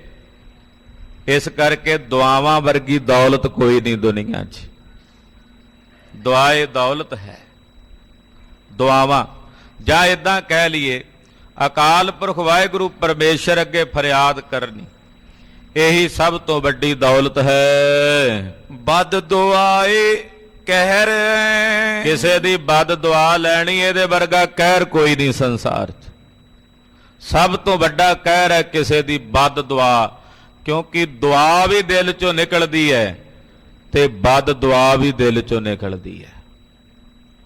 ਇਹ ਦੋਵੇਂ ਚੀਜ਼ਾਂ ਹਿਰਦੇ ਚੋਂ ਨਿਕਲਦੀਆਂ ਨੇ। ਦੁਆ ਵੀ ਜ਼ੁਬਾਨ ਤੋਂ ਭਾਵੇਂ ਉਦਾਂ ਹੀ ਕਹੀ ਜਾਏ ਉਹ ਜੀਵਦਾਰ ਹੈ, ਉਹ ਜਵਾਨੀਆਂ ਮਾਣ, ਪਰ ਅਸਲੀ ਦੁਆ ਉਦੋਂ ਹੈ ਜਦੋਂ ਹਿਰਦੇ ਚੋਂ ਨਿਕਲੇ, ਜਾ ਉਹ ਚੜ੍ਹਤ ਸਿਆਂ, ਜਾ ਉਹ ਚੜ੍ਹਤ ਸਿਆਂ, ਤੂੰ ਜਿਵੇਂ ਗੁਰੂ ਦੇ ਵੀਰ ਦੀ ਰਾਖੀ ਕੀਤੀ ਹੈ, ਜਾ ਤੇਰੀਆਂ ਪੁਸ਼ਤਾਂ ਵਿੱਚ ਖਾਲਸੇ ਪੰਥ ਦਾ ਰਾਜ ਹੋਵੇਗਾ।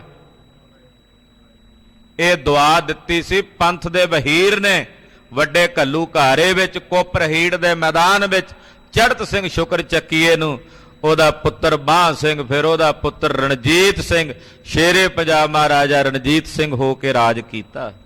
ਉਹ ਪੰਥ ਦੀ ਦੁਆ ਨਿਕਲੀ ਸੀ ਦਿਲੋਂ। ਪੰਥ ਨੇ ਦੁਆ ਦਿੱਤੀ ਸੀ ਚੜ੍ਹਤ ਸਿੰਘ ਨੂੰ, ਅਸੀਸ ਦਿੱਤੀ ਸੀ। ਇਸ ਕਰਕੇ ਖਾਲਸਾ ਜੀ ਦੁਆਵਾਂ ਦੀ ਦੌਲਤ ਇਕੱਠੀ ਕਰੀਏ। ਤੇ ਪਾਤਸ਼ਾਹ ਕਹਿੰਦੇ ਜਿਹੜੀ ਬਦ ਦੁਆ ਹੈ ਨਾ, ਬਦ ਦੁਆ, ਉਹ ਬੜਾ ਵੱਡਾ ਕਹਿਰ ਹੈ। ਕਿਸੇ ਦੀ ਬਦ ਦੁਆ ਨਾ ਖੱਟੀਏ, ਦੁਆਵਾਂ ਲਈਏ, ਯਤਨ ਕਰਿਆ ਕਰੀਏ ਵੀ ਬਦ ਦੁਆ ਕਿਸੇ ਕੋਲੋਂ ਲਈਏ ਹੀ ਨਾ। ਬਦ ਦੁਆ ਉਦੋਂ ਮਿਲੇਗੀ ਜਦੋਂ ਕਿਸੇ ਨੂੰ ਕੜਵਾ ਬੋਲਾਂਗੇ, ਬਦ ਦੁਆ ਉਦੋਂ ਮਿਲੇਗੀ ਜਦੋਂ ਕਿਸੇ ਦਾ ਨੁਕਸਾਨ ਕਰਾਂਗੇ, ਬਦ ਦੁਆ ਉਦੋਂ ਮਿਲੇਗੀ ਜਦੋਂ ਕਿਸੇ ਦਾ ਬਣਦਾ ਕੰਮ ਆਪਣੇ ਹੱਥੀਂ ਵਿਗਾੜਾਂਗੇ, ਬਦ ਦੁਆ ਉਦੋਂ ਮਿਲੇਗੀ ਜਦੋਂ ਕਿਸੇ ਦੀ ਚੁਗਲੀ ਕਰਕੇ ਉਹਦਾ ਕੰਮ ਵਿਗਾੜਾਂਗੇ। ਉਦੋਂ ਬਦ ਦੁਆਵਾਂ ਮਿਲਦੀਆਂ ਨੇ। ਤੇ ਜਿਹੜੀਆਂ ਬਦ ਦੁਆਵਾਂ ਨੇ, ਪਾਤਸ਼ਾਹ ਕਹਿੰਦੇ ਇਹ ਬੜਾ ਵੱਡਾ ਕਹਿਰ ਹੈ। ਇਨਸਾਫ ਸਾਫ ਹੈ, ਜਿਹੜਾ ਇਨਸਾਫ ਕਰਨਾ ਹੈ, ਇਨਸਾਫ ਦਾ ਤਰਾਜੂ ਪਰਮੇਸ਼ਰ ਨੇ ਹਰ ਬੰਦੇ ਦੇ ਹੱਥ ਵਿੱਚ ਦਿੱਤਾ। ਜਿਹੜਾ ਇਨਸਾਫ ਕਰਦਾ ਉਹ ਸਾਫ਼ ਹੈ, ਜਿਹੜਾ ਬੇਇਨਸਾਫੀ ਕਰੇ ਉਹ ਕਦੇ ਸਾਫ਼ ਨਹੀਂ ਹੁੰਦਾ। ਸਾਫ਼ ਉਹ ਹੈ ਜਿਹੜਾ ਇਨਸਾਫ ਕਰੇ। ਚੋਰੀ ਲਾਲਚ ਹੈ, ਕਹਿੰਦੇ ਲਾਲਚ ਕਰਨਾ ਇਹ ਸਭ ਤੋਂ ਵੱਡੀ ਚੋਰੀ ਹੈ। ਲਾਲਚ, ਇੱਕ ਤਾਂ ਚੋਰੀ ਹੁੰਦੀ ਤੁਸੀਂ ਸਰੀਰ ਕਰਕੇ ਕੋਈ ਵਸਤੂ ਚੋਰੀ ਕੀਤੀ, ਉਹਦੇ ਤੋਂ ਬੜੇ ਲੋਕ ਬਚ ਜਾਂਦੇ। ਇੱਕ ਹੁੰਦਾ ਮਨ 'ਚ ਲਾਲਚ ਕਰਨਾ ਵੀ ਕਿਸੇ ਦੀ ਵਸਤੂ ਵੇਖਣੀ ਤੇ ਕਹਿਣਾ ਇਹ ਮੇਰੀ ਹੋਵੇ। ਹੁਣ ਉੱਥੇ ਤਾਂ ਪਤਾ ਨਹੀਂ ਅਗਲੇ ਨੂੰ ਵੀ ਇਹ ਕੀ ਸੋਚੀ ਜਾਂਦਾ, ਪਰ ਚੋਰੀ ਤਾਂ ਮਨ 'ਚ ਸੋਚ ਲਈ, ਲਾਲਚ ਕੀਤਾ ਜਦੋਂ, ਉਹ ਲਾਲਚ ਹੀ ਚੋਰੀ ਹੈ। ਔਰ ਇਹ ਚੋਰੀ ਦੁਨੀਆ ਵਿੱਚ 99.9 ਇੰਨੇ ਬੰਦੇ, 1 ਪੁਆਇੰਟ ਪਿੱਛੇ ਬਚਿਆ ਭਾਵੇਂ ਕੋਈ ਰਹਿ ਗਿਆ ਹੋਵੇ, ਇਹ ਚੋਰੀ ਤਕਰੀਬਨ ਇੰਨੇ ਕੁ ਲੋਕ ਕਰਦੇ ਨੇ ਸੰਸਾਰ 'ਚ। 99.9 ਇਸ ਚੋਰੀ ਤੋਂ ਨਹੀਂ ਕੋਈ ਬਚਿਆ, ਵਿਰਲਾ ਹੀ ਬਚਿਆ ਹੋਵੇ। ਹੁਣ ਉਹ ਵਿਰਲਾ ਜਿਹੜਾ ਬਚਿਆ ਹੋਵੇ, ਮਾਫ ਕਰਨਾ, ਜਿਹੜਾ 1% ਪਿੱਛੇ ਦੱਸ ਦਿੱਤਾ ਨਾ ਵੀ ਰਹਿ ਗਿਆ, 9 ਤੋਂ ਵਿੱਚੋਂ ਵੀ 1 ਪਿੱਛੇ, ਅਸੀਂ ਉਹਨੂੰ ਵੀ ਆਪਣੇ ਆਪ ਤੇ ਲਾ ਲੈਣਾ ਵੀ ਉਹ ਮੈਂ ਆ। ਇਹ ਤਾਂ ਸਾਡੀ ਬਿਰਤੀ ਹੈ, ਇਹ ਤਾਂ ਸਾਡੇ ਅੰਦਰ, ਪਰ ਸਵੈ ਵਿਸ਼ਲੇਸ਼ਣ ਨਹੀਂ ਕਰਨਾ ਆਪਣੇ ਅੰਦਰ ਝਾਤੀ ਮਾਰ ਕੇ ਕਿ ਇਹ ਜਿਹੜੀ ਗੱਲ ਗੁਰੂ ਬਾਬਾ ਜੀ ਕਹਿ ਰਹੇ ਨੇ ਕਿ ਵਾਕਈ ਸਾਡੇ ਅੰਦਰ ਇਦਾਂ ਦੀ ਲਾਲਚ ਦੀ ਬਿਰਤੀ ਹੁੰਦੀ ਆ ਕਦੇ? ਜੇ ਹੁੰਦੀ ਹੈ ਤੇ ਫਿਰ ਅਸੀਂ ਵੀ ਚੋਰ ਆ। ਨਹੀਂ ਹੁੰਦੀ, ਜੇ ਕਿਸੇ ਦੀ ਕੋਈ ਕਰੋੜਾਂ ਦੀ ਵਸਤੂ ਵੇਖ ਕੇ ਵੀ ਮਨ 'ਚ ਬਿਰਤੀ ਨਹੀਂ ਉਠਪਦੀ ਕਿ ਇਹ ਵਸਤੂ ਮੇਰੀ ਨਾ ਹੋਵੇ ਜਾਂ ਹੋਵੇ, ਇਹ ਫੁਰਨਾ ਹੀ ਨਾ ਹੋਵੇ, ਫਿਰ ਕਹਿ ਸਕਦੇ ਹਾਂ ਵੀ ਅਸੀਂ ਗੁਰੂ ਬਾਬੇ ਦੀ ਕਿਰਪਾ ਦੇ ਪਾਤਰ ਹਾਂ।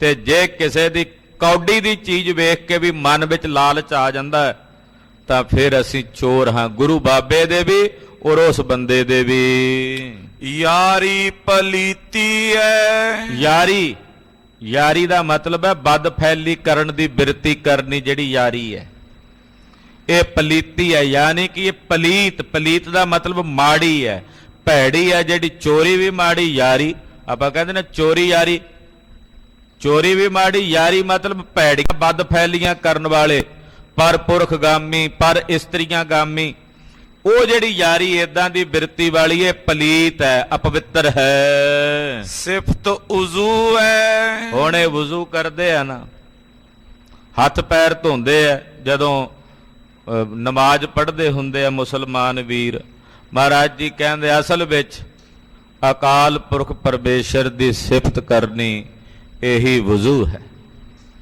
ਉਹਦੀ ਸਿਫਤ ਕਰਨੀ, ਉਹਦੀ ਵਡਿਆਈ ਕਰਨੀ, ਇਹ ਪਵਿੱਤਰਤਾ ਹੈ। ਬਾਂਗ ਬਲੀਲ ਹੈ। ਆ ਜਿਹੜੀ ਬਾਂਗ ਦਿੰਦੇ ਉੱਚੀ ਜੀ, ਮਹਾਰਾਜ ਜੀ ਕਹਿੰਦੇ ਤਾਂ ਬਲੇਲ ਹੀ ਹੈ, ਕਿਸੇ ਕੰਮ ਦੀ ਨਹੀਂ, ਬਸ ਉੱਚਾ ਉੱਚਾ ਬੋਲਣਾ ਹੀ ਹੈ, ਇਹਦਾ ਤਾਂ ਕੋਈ ਮਤਲਬ ਨਹੀਂ ਰਿਹਾ। ਕਰਾਮਾਤ ਕੁਦਰਤ ਹੈ। ਕਹਿੰਦੇ ਜੀ ਤੁਹਾਡੇ ਚ ਪੀਰ ਹੋ, ਤੁਸੀਂ ਕਰਾਮਾਤੀ ਹੋ। ਗੁਰੂ ਨਾਨਕ ਸਾਹਿਬ ਨੂੰ ਕਹਿੰਦੇ ਹੋ ਪੀਰ, ਮੁਲਤਾਨ ਦੇ ਮਹਾਰਾਜ ਜੀ ਕਹਿੰਦੇ ਸਭ ਤੋਂ ਵੱਡੀ ਕਰਾਮਾਤ ਹੈ ਪਰਮੇਸ਼ਰ ਦੀ ਕੁਦਰਤ। ਉਹਦੀ ਕੁਦਰਤ ਵਰਗੀ ਕਰਾਮਾਤ ਹੈ ਕਿਤੇ? ਇੱਕੋ ਜਗ੍ਹਾ ਤੇ ਗੰਨਾ ਪੈਦਾ ਹੋਇਆ, ਨਾਲ ਹੀ ਨਿੰਮ ਪੈਦਾ ਹੋਈ ਹੈ। ਜਿਹੜਾ ਪਾਣੀ ਨਿੰਮ ਨੂੰ ਪੈ ਰਿਹਾ ਉਹੀ ਗੰਨੇ ਨੂੰ ਪੈ ਰਿਹਾ। ਜਿਹੜਾ ਤੱਤ ਗੰਨੇ ਨੂੰ ਪ੍ਰਾਪਤ ਹੋ ਰਹੇ ਨੇ ਉਹੀ ਨਿੰਮ ਨੂੰ ਪ੍ਰਾਪਤ ਹੋ ਰਹੇ ਨੇ। ਨਿੰਮ ਕੌੜੀ ਆ, ਗੰਨਾ ਮਿੱਠਾ ਹੈ। ਇਹ ਕਰਾਮਾਤ ਨਹੀਂ ਕੁਦਰਤ ਦੀ ਤਾਂ ਹੋਰ ਕੀ ਆ ਭਾਈ? ਉਹ ਗੰਨੇ ਵਿੱਚ ਕਿਹੜਾ ਜਾ ਕੇ ਸਿਰਿੰਜ ਨਾਲ ਖੰਡ ਭਰ ਗਿਆ ਭਾਈ? ਉਹਨੇ ਵੀ ਉਹੀ ਰਸ ਜ਼ਮੀਨ ਚੋਂ ਚੂਸਿਆ ਜਿਹੜਾ ਨਿੰਮ ਨੇ ਚੂਸਿਆ। ਉਹਦੇ ਚ ਮਿੱਠਾਪਨ ਪੈਦਾ ਹੋ ਰਿਹਾ ਹੈ, ਨਿੰਮ ਚ ਕੁੜਤਣ ਪੈਦਾ ਹੋ ਰਹੀ ਹੈ। ਇਹ ਕੁਦਰਤ ਦੀ ਕਰਾਮਾਤ ਨਹੀਂ ਤਾਂ ਕੀ ਹੈ? ਇਹ ਸਾਰੀ ਕੁਦਰਤੀ ਕਰਾਮਾਤ ਹੈ। ਪਾਤਸ਼ਾਹ ਕਹਿੰਦੇ ਕੁਦਰਤ ਕਰਾਮਾਤ ਹੈ। ਜਿਹੜੀ ਇਹ ਕੁਦਰਤ ਹੈ ਨਾ ਕਾਦਰ ਦੀ, ਇਹ ਸਭ ਤੋਂ ਵੱਡੀ ਕਰਾਮਾਤ ਹੈ। ਪ੍ਰਮਾਤਮਾ ਦੀ ਹੋਂਦ ਉਹ ਹੈ, ਇਸ ਕਰਾਮਾਤ ਤੋਂ ਪਤਾ ਲੱਗ ਜਾਂਦਾ, ਇਸ ਕੁਦਰਤ ਦੀ ਕਰਾਮਾਤ ਤੋਂ। ਕਿਵੇਂ ਹਵਾ ਆਪਣੇ ਨਿਯਮ ਨਾਲ ਚੱਲ ਰਹੀ ਹੈ, ਕਿਵੇਂ ਸੂਰਜ ਆਪਣੇ ਨਿਯਮ ਨਾਲ ਚੱਲ ਰਿਹਾ ਹੈ।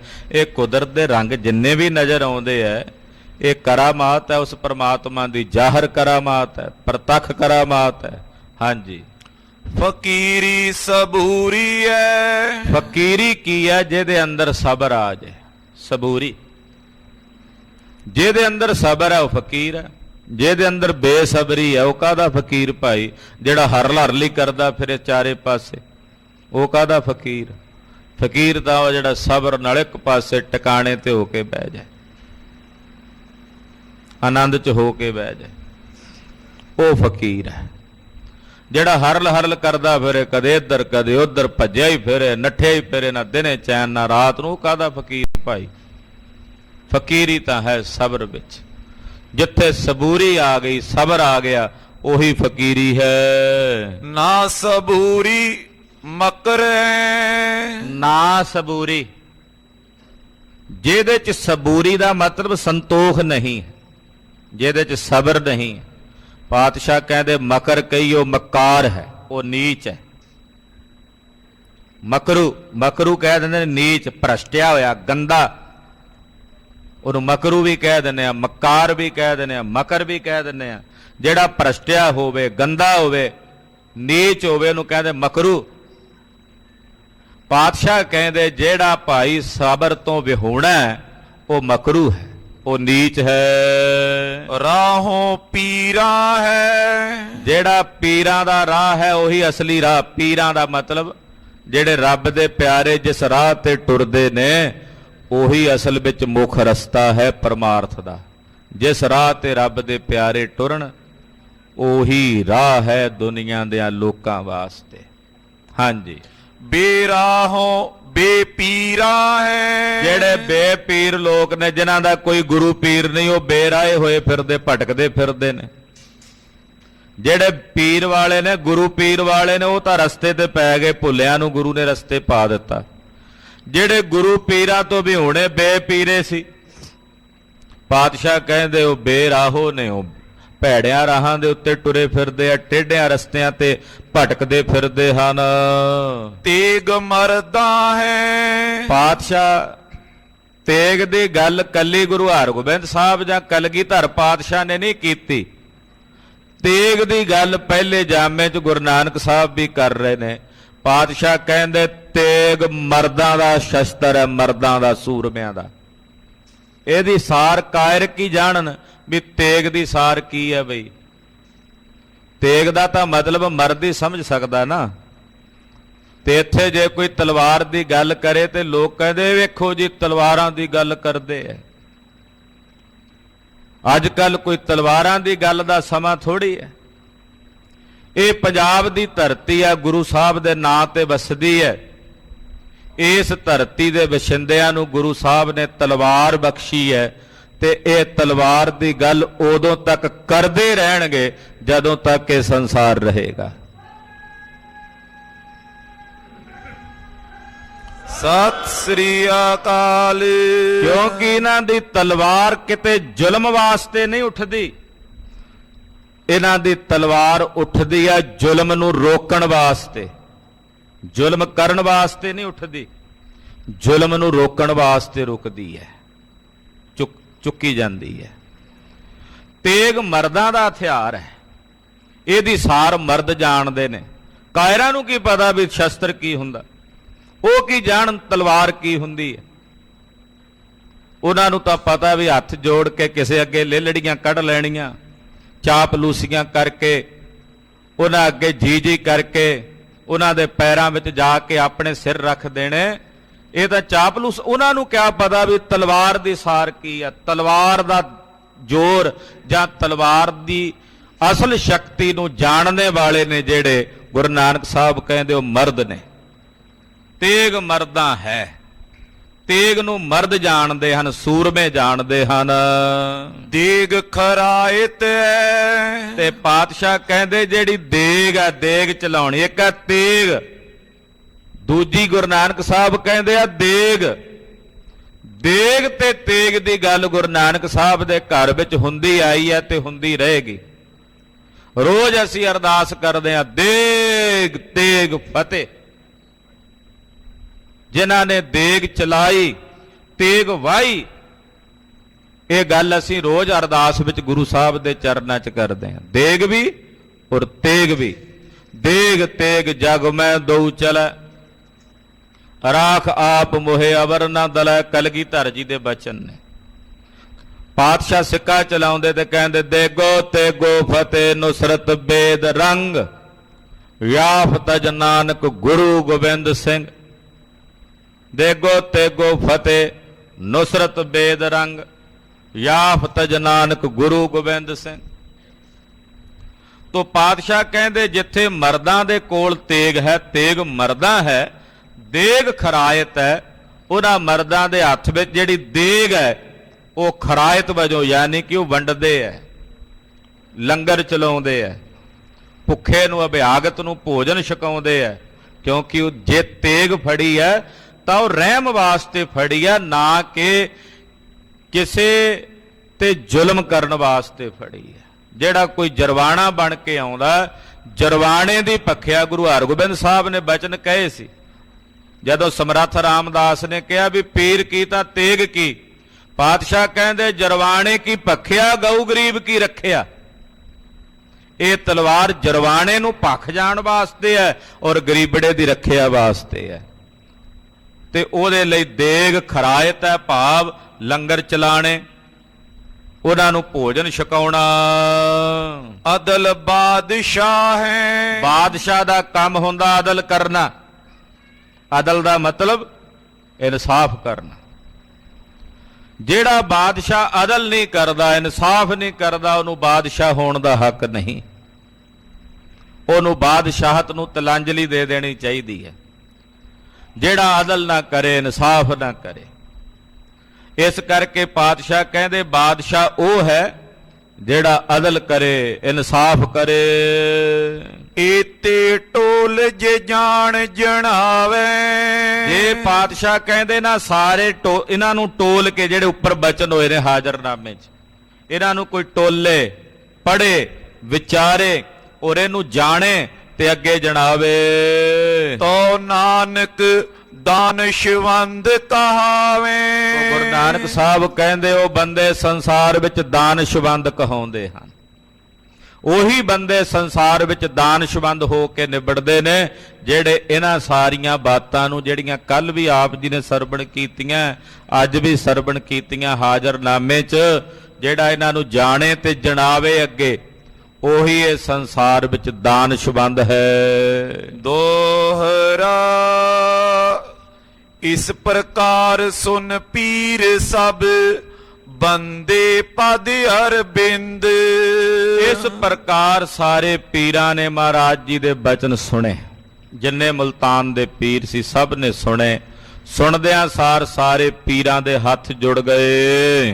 ਕਰਤ ਪ੍ਰਸ਼ੰਸਾ ਅਧਿਕ ਮੁਖ ਭਰ ਕੈ ਹਿਰਦੈ ਆਨੰਦ। ਸਤਿਗੁਰਾਂ ਦੇ ਪਾਵਨ ਸੋਹਣਿਆਂ ਜਿਹਾਂ ਚਰਨਾਂ ਦੇ ਉੱਤੇ, ਆਹ ਪਿਆਰਿਆਂ ਜਿਹਾਂ ਚਰਨਾਂ ਦੇ ਉੱਤੇ, ਐਸੇ ਚਰਨ ਜੋ ਯੋਗੇਸ਼ਰਾਂ ਨੂੰ ਵੀ ਦੁਰਲਭ ਨੇ, ਉਹਨਾਂ ਚਰਨਾਂ ਉੱਤੇ ਉਹਨਾਂ ਸਾਰਿਆਂ ਪੀਰਾਂ ਨੇ ਬੰਦਨਾ ਕੀਤੀ ਔਰ ਪਾਤਸ਼ਾਹ ਦੀ ਪ੍ਰਸ਼ੰਸਾ ਕਰਦੇ ਆਪਣੇ ਮੁਖ ਚੋਂ ਭਰ ਕੇ ਹਿਰਦੇ ਵਿੱਚ ਆਨੰਦਿਤ ਹੁੰਦੇ ਨੇ। ਸੋਰਠਾ ਸ਼੍ਰੀ ਗੁਰ ਗਿਰਾ ਅਲਾਏ ਸੁਣ ਹੋ ਪੀਰ ਬਹਾਵਲੀ। ਸਤਿਗੁਰੂ ਗੁਰੂ ਨਾਨਕ ਪਾਤਸ਼ਾਹ ਕਹਿੰਦੇ ਬਹਾਵਲ ਜੀ, ਬਹਾਵਲ ਪੀਰ ਨੂੰ ਕਹਿੰਦੇ ਬਹਾਵਲ ਜੀ ਸੁਣੋ ਧਿਆਨ ਨਾਲ। ਲੋਭ ਹਿਰਦੈ ਡੈਕਾਏ ਰਹਾ ਚਲਾਏ ਜਗਤ ਬਹੁ। ਇਹ ਸੰਸਾਰ ਦੇ ਲੋਕਾਂ ਦੇ ਹਿਰਦਿਆਂ ਨੂੰ ਲੋਭ ਨੇ ਡਹਿਕਾ ਦਿੱਤਾ, ਡਾਵਾਂ ਡੋਲ ਕਰ ਦਿੱਤਾ। ਲੋਭ ਕਰਕੇ ਸੰਸਾਰ ਦੇ ਲੋਕ ਐਸੇ ਡਾਵਾਂ ਡੋਲ ਹੋਏ ਨੇ, ਬਹੁਤਿਆਂ ਰਾਹਾਂ ਤੇ ਟੁਰ ਪਏ। ਲੋਭ ਬਹੁਤਿਆਂ ਰਾਹਾਂ ਦੇ ਉੱਤੇ ਸੰਸਾਰ ਦੇ ਲੋਕਾਂ ਨੂੰ ਟੋਰ ਰਿਹਾ। ਜੋ ਪਈ ਬੰਦੇ ਹਾਥ ਪੀਰ ਪੁੰਨ ਕਹਿੀ। ਪੀਰ ਬਹਾਵਲਦੀਨ ਨੇ ਹੱਥ ਜੋੜੇ ਤੇ ਮਹਾਰਾਜ ਜੀ ਨੂੰ ਕਹਿਣ ਲੱਗਾ, ਧੰਨ ਧੰਨ ਸ਼੍ਰੀ ਨਾਨਕ ਐਹੀ। ਪੀਰ ਬਹਾਵਲ ਹੱਕ ਬੋਲਿਆ, ਮਹਾਰਾਜ ਜੀ ਤੁਸੀਂ ਧੰਨ ਹੋ।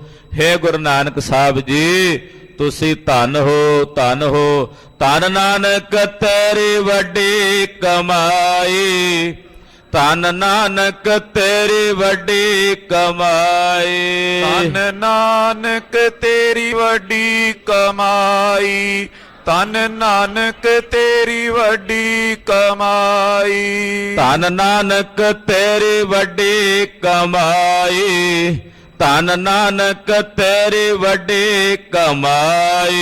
ਧੰਨ ਨਾਨਕ ਤੇਰੀ ਵੱਡੀ ਕਮਾਈ, ਧੰਨ ਨਾਨਕ ਤੇਰੀ ਵੱਡੀ ਕਮਾਈ। ਮਹਾਰਾਜ ਗੁਰੂ ਨਾਨਕ ਸਾਹਿਬ ਜੀ ਤੁਸੀਂ ਧੰਨ ਹੋ, ਧੰਨ ਹੋ। ਬਹਾਵਲ ਹੱਕ ਪੀਰ ਬੋਲਿਆ, ਬੈਨ ਸੁਦਾ ਸਮ ਅੰਮ੍ਰਿਤ ਦੁਖ ਟਾਰੇ। ਮਹਾਰਾਜ ਤੁਹਾਡੇ ਬਚਨ ਅੰਮ੍ਰਿਤ ਹਨ, ਸੁਦਾ ਸਮਾਨ ਅੰਮ੍ਰਿਤ ਸਮਾਨ ਨੇ।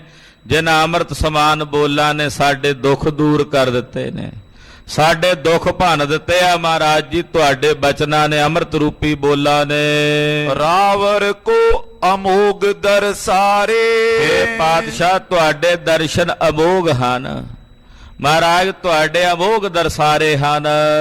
ਧੰਨ ਫਕੀਰੀ ਤੁਮ ਜੋ ਕਮਾਈ। ਮਹਾਰਾਜ ਧੰਨ ਹੈ ਤੁਹਾਡੀ ਫਕੀਰੀ, ਜਿਹੜੀ ਫਕੀਰੀ ਤੁਸਾਂ ਨੇ ਕਮਾਈ ਉਹ ਸਿਖਰ ਦੀ ਫਕੀਰੀ ਹੈ।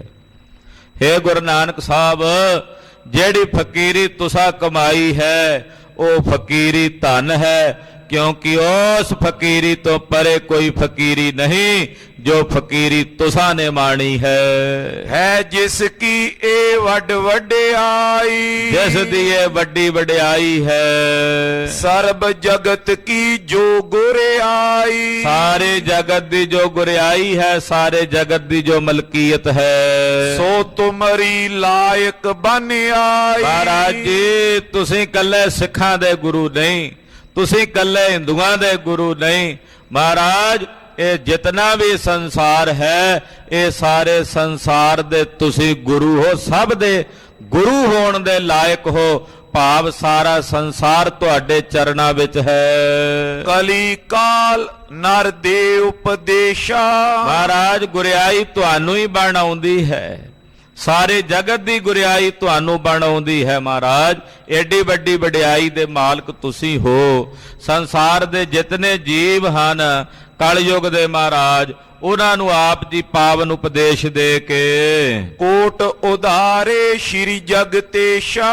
ਕਰੋੜਾਂ ਦਾ ਉਧਾਰ ਹੈ ਜਗਤ ਦੇ ਈਸ਼ਵਰ ਸਾਹਿਬ ਜੀ ਆਪ ਜੀ ਨੇ ਕੀਤਾ ਤੇ ਕਰ ਰਹੇ ਹੋ। ਅਹੇ ਫਕੀਰੀ ਜਾਂ ਕੋ ਨਾਮਾ। ਮਹਾਰਾਜ ਇਸੇ ਦਾ ਨਾਮ ਫਕੀਰੀ ਹੈ। ਜੋ ਕੀਨੀ ਤੁਮ ਕਰੁਣਾ ਧਾਮਾ। ਇਹ ਕਰੁਣਾ ਦੇ ਧਾਮ ਸਾਹਿਬ ਜੀ, ਜਿਹੜੀ ਫਕੀਰੀ ਤੁਸਾਂ ਕਮਾਈ ਇਹੀ ਫਕੀਰੀ ਅਸਲ ਵਿੱਚ। ਸਾਡੇ ਵਰਗੇ ਦਾ ਨਾਂ ਦੇ ਹੀ ਫਕੀਰ ਨੇ ਮਹਾਰਾਜ, ਟੁਰੇ ਫਿਰਦੇ ਆ ਸੰਸਾਰ 'ਚ। ਪਾਤਸ਼ਾਹ ਜਿਹੜੀ ਫਕੀਰੀ ਤੁਸਾਂ ਕਮਾਈ ਅਸਲ 'ਚ ਫਕੀਰੀ ਇਹੋ ਹੈ, ਇਹਦੇ ਤੋਂ ਪਰੇ ਕੋਈ ਫਕੀਰੀ ਨਹੀਂ। ਦੋਹਰਾ ਕੀਨੋ ਸ਼ੇਖ ਫਰੀਦ ਜੋ ਜ਼ੋਹਦ ਨਾਮ ਹੈ ਤਾਏ। ਮਹਾਰਾਜ ਜੀ ਤਪੱਸਿਆ ਉਹ ਕਹੀ ਜਾਂਦੀ ਆ ਜਿਹੜੀ ਫਰੀਦ ਜੀ ਨੇ ਕੀਤੀ ਹੈ। ਹੁਣ ਉਦਾਹਰਨਾਂ ਦਿੰਦੇ ਉਹ ਕਹਿੰਦੇ ਮਹਾਰਾਜ ਜਿਵੇਂ ਅਸਲ 'ਚ ਫਕੀਰੀ ਤੁਸਾਂ ਕਮਾਈ ਆ, ਤੁਸੀਂ ਫਕੀਰ ਹੋ। ਜਿਵੇਂ ਉਦਾਹਰਣ ਦਿੰਦੇ, ਜਿਵੇਂ ਤਪੱਸਿਆ ਕਰਨ ਵਿੱਚ ਸਭ ਤੋਂ ਵੱਡੀ ਤਪੱਸਿਆ ਉਹ ਹੈ ਜਿਹੜੀ ਫਰੀਦ ਨੇ ਕੀਤੀ। ਆਹ ਇਤਨੀ ਤਪੱਸਿਆ, 12-12 ਵਰੇ ਦੇ ਕਈ ਯੋਗ ਕੀਤੇ ਭਗਤ ਫਰੀਦ ਜੀ ਮਹਾਰਾਜ ਜੀ ਨੇ, ਭੁੱਖਿਆਂ ਰਹਿ ਕੇ। ਆਲਮ ਕੇ ਸੇ ਤਨ ਸੁੱਕਾ ਪਿੰਜਰ ਥੀਆ, ਥਲੀਆਂ ਖੁੰਡਾ ਕਾਗ, ਇਹੋ ਜੀ ਅਵਸਥਾ ਵਿੱਚ ਪਹੁੰਚੇ ਹੋਏ। ਔਰ ਏਡੀ ਵੱਡੀ ਤਪੱਸਿਆ ਕਹਿੰਦੇ ਤਪ ਉਹ ਹੈ ਜੋ ਮਹਾਰਾਜ ਭਗਤ ਸ਼ੇਖ ਫਰੀਦ ਜੀ ਨੇ ਕੀਤਾ ਹੈ। ਸਤ ਸੋਈ ਸੀਤਾ ਕੀਓ। ਸਤ ਦੀ ਗੱਲ ਉਹ ਹੈ ਜਿਹਨੂੰ ਸਤ ਕਹਿੰਦੇ ਆ। ਸਤ ਉਹ ਹੈ ਜਿਹੜਾ ਸੀਤਾ ਨੇ ਕਮਾਇਆ। ਸ਼੍ਰੀ ਰਾਮਚੰਦਰ ਜੀ ਦੀ ਭਗਤੀ ਉੱਤਮ, ਪਰ ਸੀਤਾ ਦੀ ਤਪੱਸਿਆ ਕੋਈ ਘੱਟ ਨਹੀਂ ਸੀ। ਕਹਿੰਦੇ ਸਤ ਉਹ ਹੈ ਜਿਹੜਾ ਸੀਤਾ ਨੇ ਕਮਾਇਆ ਹੈ। ਜਤ ਲਛਮਨ ਕੋ ਪ੍ਰਾਏ। ਤੇ ਜਤ ਉਹ ਹੈ ਜਿਹੜਾ ਲਛਮਣ ਨੇ ਅਪਣਾਇਆ। ਹਾਲਾਂਕਿ ਲਛਮਣ ਗ੍ਰਸਤੀ ਸੀ, ਪਰ ਇਹਨੂੰ ਜਤੀ ਤਾਂ ਕਿਹਾ ਕਿਉਂਕਿ ਆਪਣੀ ਇਸਤਰੀ ਤੋਂ ਇਲਾਵਾ ਕਿਸੇ ਦੂਸਰੀ ਇਸਤਰੀ ਨੂੰ ਕਦੇ ਅੱਖ ਚੁੱਕ ਕੇ ਨਹੀਂ ਵੇਖਿਆ। ਜਤੀ ਹੋ ਗਿਆ। ਕਲਗੀਧਰ ਵੀ ਉਹਨੂੰ ਜਤੀ ਕਹਿੰਦੇ ਆ, ਜਿਹੜਾ ਏਕਾ ਨਾਰੀ ਜਤੀ ਹੋਏ ਪਰ ਨਾਰੀ ਧੀ ਭੈਣ ਬਖਾਣਾ। ਕਹਿੰਦੇ ਜਤ ਉਹ ਹੈ ਜਿਹੜਾ ਲਛਮਣ ਨੇ ਧਾਰਨ ਕੀਤਾ। ਚੋਪਈ ਹੈ ਸੋ ਭਗਤ ਜੋ ਕਰੀ ਕਬੀਰਾ। ਭਗਤੀ ਉਹ ਹੈ ਜਿਹੜੀ ਕਬੀਰ ਜੀ ਨੇ ਕੀਤੀ। ਆਹ ਭਗਤੀ ਉਹ ਜੋ ਕਬੀਰ ਜੀ ਮਹਾਰਾਜ ਜੀ ਨੇ ਕੀਤੀ। ਉਹ ਦੱਸ ਰਹੇ ਨੇ ਮਹਾਰਾਜ ਫਕੀਰੀ ਉਹ ਜੋ ਤੁਸੀਂ ਕਮਾਈ।